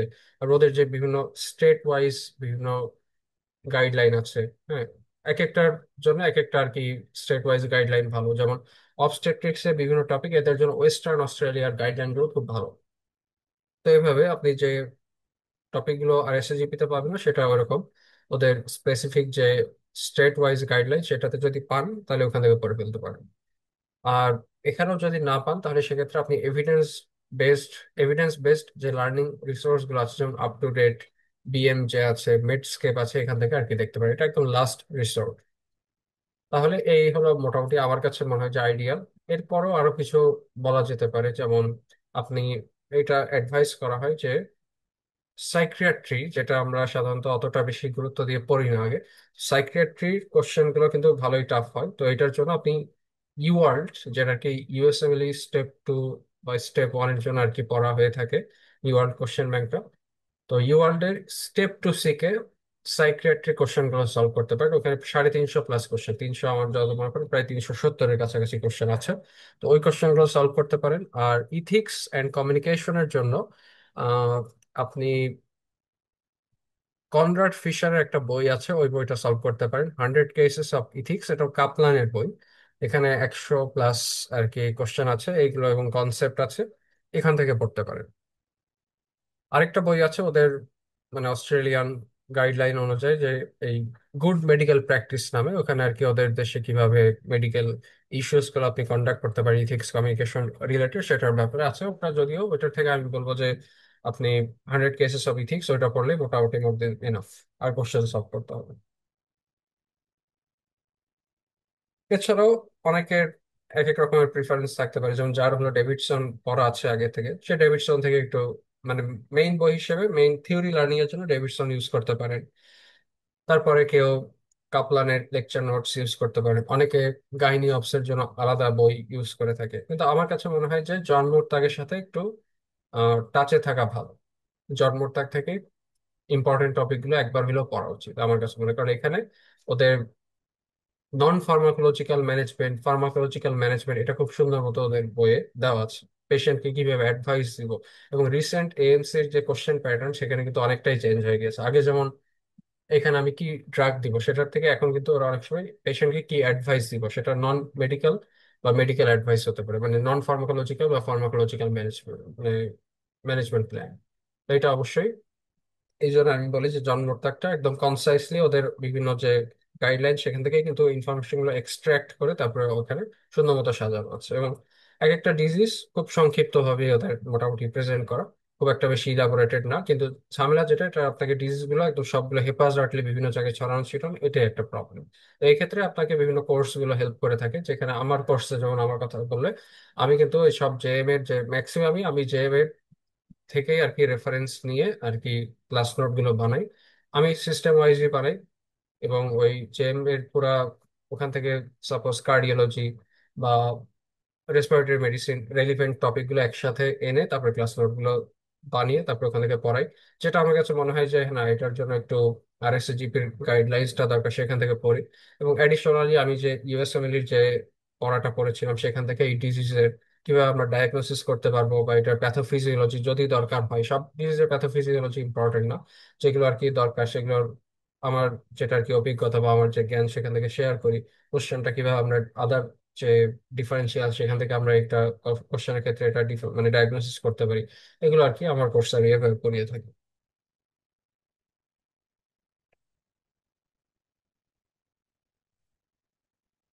এটা পার্ট 1 নিয়ে আমাদের মোটামুটি ডিসকাশন শেষ। পার্ট 2 নিয়েও একবারে একটু অল্প কথায় বলে দিই। পার্ট 2টা একটা অস্কি বেসড একটা এক্সাম, অস্কি বা অবস্ট্রাকটিভ স্ট্রাকচার্ড ক্লিনিক্যাল এক্সামিনেশন, যেখানে আর কি আপনার ক্লিনিক্যাল নলেজ তারা অ্যাসেস করবে। কিন্তু আনলাইক এমসি পার্ট 1, যেখানে আর কি এমসিকিউ এক্সাম, এইটা কিন্তু আপনাকে ডাইরেক্টলি ওখানে স্টেশন ওয়াইজ পারফর্ম করতে হবে।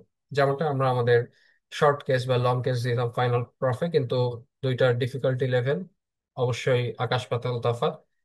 অস্ট্রেলিয়ার যে এই অস্কি স্টেশন গুলো এএমসি পার্ট 2-তে তারা অস্ট্রেলিয়ানরা দিয়ে থাকে, সেগুলো মূলত ওখানকার দেশের ডক্টররা প্র্যাকটিক্যাল লাইফে যে টাইপের কেস গুলো বা সিনারিও গুলো ফেস করে থাকে ওইটার বেসিসে পেয়ে থাকে। যেমন একটা patient severe shortness of breadth নিয়ে প্রেজেন্ট করলো, এখন আমি কিভাবে অ্যাপ্রোচ করবো? এখন হইতে পারে যে এই পেশেন্টটা আমি ডায়াগনোসিস নিয়ে আমি ডাইলিমাতে আছি, অথবা আমি ডায়াগনোসিসটা প্রপারলি করতে পারলাম না। সবসময় কিন্তু ডক্টররা কিন্তু ডায়াগনোসিসটা প্রপারলি করতে পারবে না। কিন্তু আমি সাপোজ কোন একটা, আবার এমনও হতে পারে যে এখানে এমন একটা ডিজিজের ম্যানেজমেন্ট জানতে যাচ্ছে, বা বললো যে আপনি এই পেশেন্টকে এই ডিজিজের ম্যানেজমেন্টটা এক্সপ্লেন করেন, মানে তার এই কন্ডিশন, ওখান থেকে আমাদেরকে তারা এক্সপেক্ট করবে যে ডায়াগনোসিসটা মানে আমাকে বুঝতে হবে, এবং এই পেশেন্টকে আমি কি অ্যাডভাইস দিব, কি ট্রিটমেন্ট রিকমেন্ড করবো সেটা। এখন সব সময় কিন্তু ডক্টররা সব ডিজিজের ম্যানেজমেন্ট সব সময় তাদের মনে নাও থাকতে পারে, তাই না? আরো এক্সামটা অনেক হাই প্রেশার সিচুয়েশন, এখানে জানা জিনিসও ভুল হতে পারে। তো ধরেন যে এমন একটা ডিজিজ আসলো যেটা আর কি আমি বুঝতে পারছি হ্যাঁ এই ডিজিজ, কিন্তু আমি এটা ম্যানেজমেন্টটা ভুলে গেছি, অথবা আমি ডিজিজটা একেবারে আমার আননোন। এখানে আপনি আপনার অ্যাপ্রোচটা যদি এমন হয় যে আপনি এটা জানেন যে আমার এই ডিজিজের নলেজটা আমার নাই, কিন্তু তারপর আপনার অ্যাপ্রোচটা যদি খুব স্মুথ হয়, আপনি যে জানেন না, ধরেন ওখানে আপনার সামনে ওই পেশেন্ট আর কি রিয়েল একজন পেশেন্ট। এখন আপনি ধরেন একটা জায়গায় কাজ করছেন, এখন ওইখানে যদি এরকম টাইপ ফেস করেন, সেখানে আপনি কিভাবে এক্সপেক্ট করবেন যে এটা আমি কিভাবে হ্যান্ডেল করবো? আমি কি এটা আমার যে নলেজের ঘাটতি আছে এটা কি মানে একদম ওইভাবে ছেড়ে দিব, নাকি একটু চেষ্টা করবো যে এখানে কিছু একটা করা যায় কিনা? আমি হয়তো, হ্যাঁ, বেসিক কোনো একটা যদি অ্যাডভাইস দেওয়ার থাকে সেটা দিলাম। তারপরে হ্যাঁ, আমি এটা স্বীকার করে নিতে পারি যে এটা ব্যাপারে আমি হয়তো সম্পূর্ণ জ্ঞান আমার নেই। তো আমি এটা যদি সুন্দর মতো এইভাবে বলি যে আমি তাহলে আমার যে সিনিয়র্স আছেন তাদের সাথে একটু কনসাল্ট করে তারপরে আমি ম্যানেজমেন্ট প্ল্যানটা আপনাকে জানাচ্ছি। অনেক সময় হয় কি যে আমি জানি না যে হলো এই ম্যানেজমেন্টটা কি, কিন্তু আমি খুব সুন্দর মতো পেশেন্টকে এটা এক্সপ্লেইন করলাম যতটুকু আমার নলেজে হলো। এইভাবে সুন্দর মতো এক্সপ্লেইন করার জন্য কিন্তু পাশ হয়ে যেতে পারে স্টেশনটা। আবার কেউ যদি এরকম হয় যে ওইটা জানাও নাই, সে এটা কিছু বলতেও পারলো না, মানে একদম ব্ল্যাঙ্ক হয়ে গেল, তখন কিন্তু স্টেশনটা অটোমেটিক ফেল। তো এইভাবে কিন্তু আপনার না জানা থাকলেও এখানে মূলত তারা যেটা দেখবে যে আপনার পেশেন্টের সাথে আপনার অ্যাপ্রোচটা কিরকম হচ্ছে। অনেক সময় আপনি সব কথাই ঠিক মতো বললেন, কিন্তু আপনার ভয়েসটা একটু আর্টিফিশিয়াল শোনালো, অথবা আপনার ভয়েসটা বেশি রোবোটিক শোনালো, আপনার ভয়েসে কোনো এমপ্যাথি ছিল না পেশেন্টের জন্য, ফেল হতে পারে। আপনার কাছে মনে হবে আমি তো পরীক্ষা ফাটাই দিয়েছি, কিন্তু অ্যাকচুয়ালি আপনি কিন্তু হয়তো ফেল করে গিয়েছেন, কারণ আপনার কমিউনিকেশন স্কিলস অতটা ভালো ছিল না। তো এই জন্য এই এএমসি পার্ট টু এর জন্য খুব বেশি আপনাকে প্র্যাকটিস করতে হবে অন্য পার্টনারের সাথে।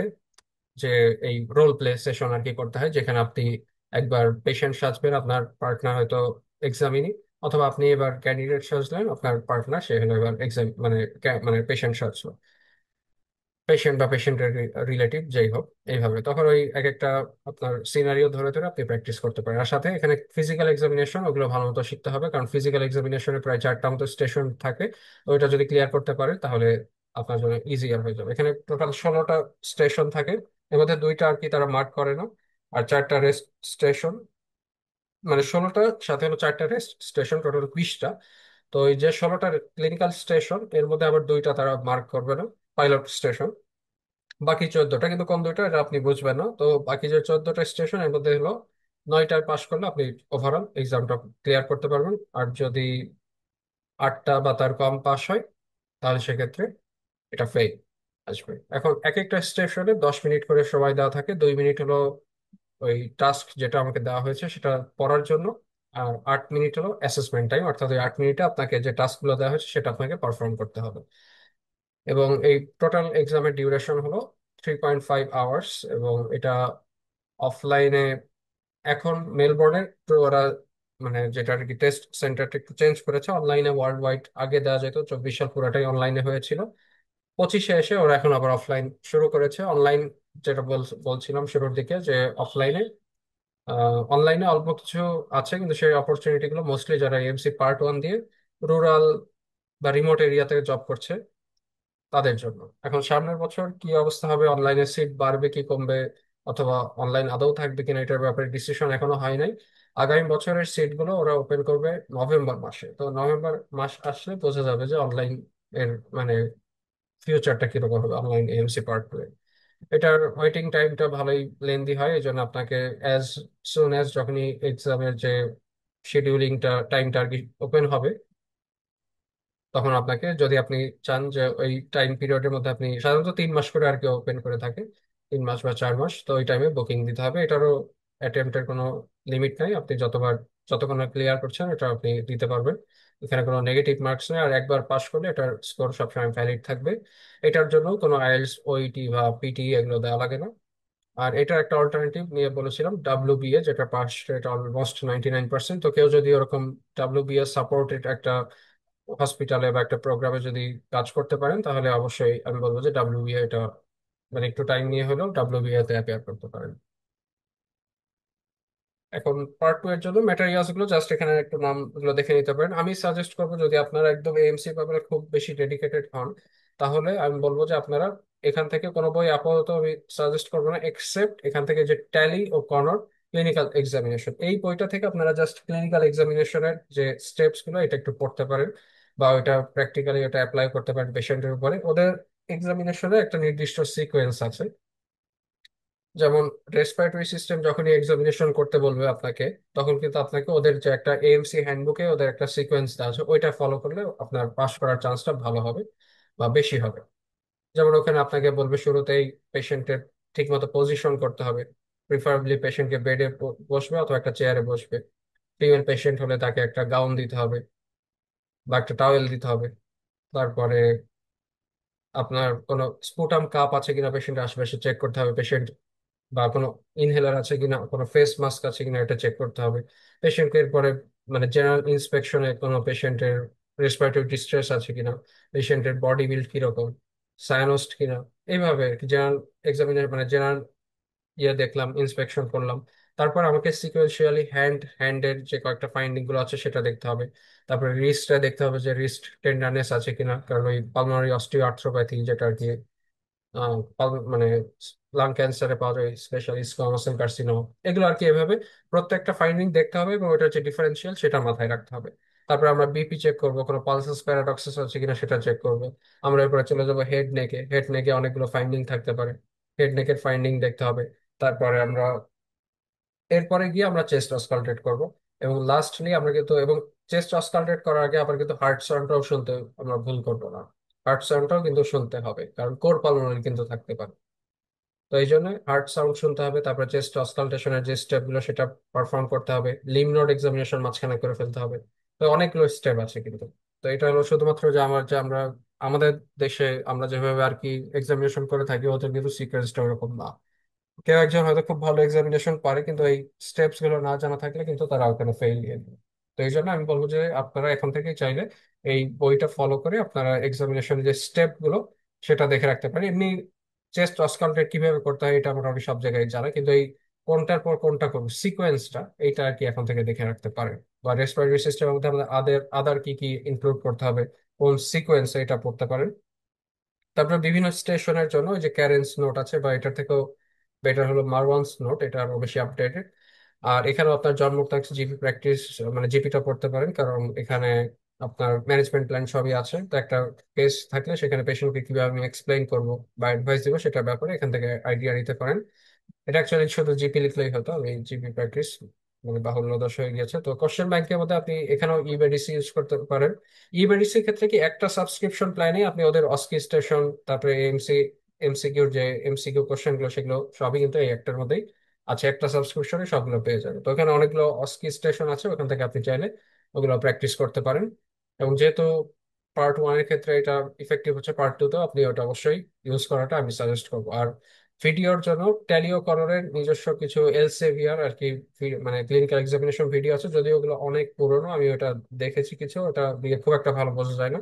এর থেকে আমি সাজেস্ট করবো জিকি মেডিক্স, যেটা আর কি ইউকে বেসড হলো। এখানে খুব সুন্দর মতো ওরা এক্সপ্লেইন করেছে, এবং সেখানে ডিফারেন্সিয়ালস, তারপরে বিভিন্ন লাংস সাউন্ড, হার্ট সাউন্ড, এগুলো সব এদের অনেক ভিডিও আছে, এগুলো থেকে আপনি ফলো করতে পারেন। কারণ শুধু আমরা স্টেপ বাই স্টেপ পড়লেও ওদের অ্যাকচুয়াল প্রসেস গুলো এই ভিডিওর মাধ্যমে কিন্তু খুব সুন্দর মতো দেখে নিতে পারেন, এবং তারপরে ওগুলো প্র্যাকটিস করতে পারেন এখন থেকে। এটা পার্ট 1 প্রিপারেশনের সাথে সাথে কনকারেন্টলি আপনি এক্সামিনেশন, অ্যাটলিস্ট ফিজিক্যাল এক্সামিনেশন এটা পড়ে রাখতে পারেন। এটা আপনাকে পার্ট 2 প্রিপারেশন একটু আগায় রাখবে। আর ওইটি বা আইএলটিএস এর কথা যদি বলা হয়, এটা অ্যাকচুয়ালি তিনটা অপশন আছে। একটা হলো যে আইএলটিএস দেওয়া যায় একাডেমিক, অথবা ওইটি মেডিসিন, অথবা পিটি একাডেমিক। তো আইএলটিএস এর ক্ষেত্রে 7 ওভারঅল স্কোর পেতে হবে, এবং প্রত্যেকটা কম্পোনেন্টে আর 7 লিস্ট পেতে হবে। ওইটির ক্ষেত্রে মিনিমাম গ্রেড 'বি' সব কয়টা কম্পোনেন্টে, অর্থাৎ listening, reading, writing, speaking. PT একাডেমিকের ক্ষেত্রে 65 ওভারঅল অথবা মিনিমাম। আর প্রত্যেকটা যে আর কি স্কিল আছে সব কয়টাতে 65 মিনিমাম পেতে হবে। যে কোনো একটা আর কি ইংলিশ টেস্ট আপনাকে ক্লিয়ার করতে হবে। এটা মূলত আপনার পার্ট 1 বা পার্ট 2 কোনোটার আগেই দরকার হয় না।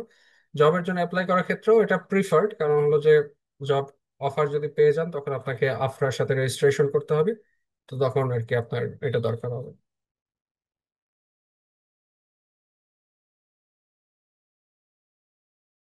আরেকটা জিনিস, এই ইংলিশ টেস্ট প্রত্যেকটারই মেয়াদ থাকে 2 বছরের জন্য। তো যদি আপনি ইংলিশ টেস্টটা দিয়ে দিলেন, তারপরে 2 বছরের মধ্যে যদি কোনো জব অফার না পান, তাহলে কিন্তু আপনার আবার ওটা অ্যাপ্লাই করতে হবে।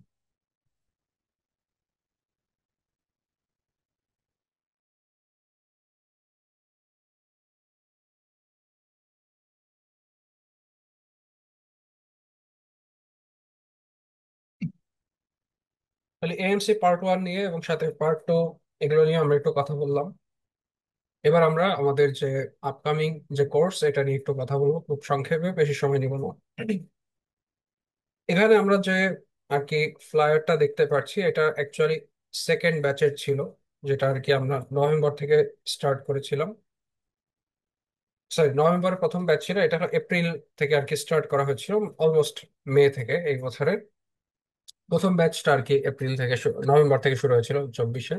তো আগামী নভেম্বর মাসে আমার থার্ড ব্যাচটা আর কি স্টার্ট করতে যাচ্ছি। মোটামুটি এখানকার যে আউটলাইন গুলো সেম, এই সমস্ত ফিচার সবগুলোই থাকবে, যেমন কোশ্চেন বেসড লার্নিং, তারপরে ফাইল টপিকের উপরে focus, clinical scenario based approach যেটা নিয়ে আমরা এতক্ষণ ধরে কথা বলেছি।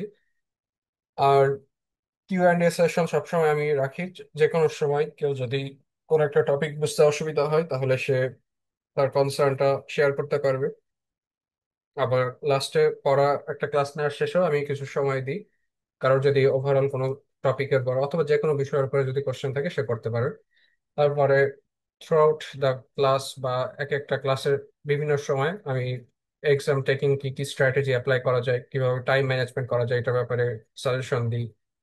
রিকল ক্লাসের অ্যাক্সেস থাকবে আপনাদের কাছে, এবং এটা সম্পূর্ণ ফ্রি এই কোর্সের মধ্যে আর কি ইনক্লুডেড। এবং এখানে আপনি চাইলে দুই ভাবে আর কি পেমেন্ট আর কি অপশন চুজ করতে পারেন, দুইটার মধ্যে যে কোনো একটা।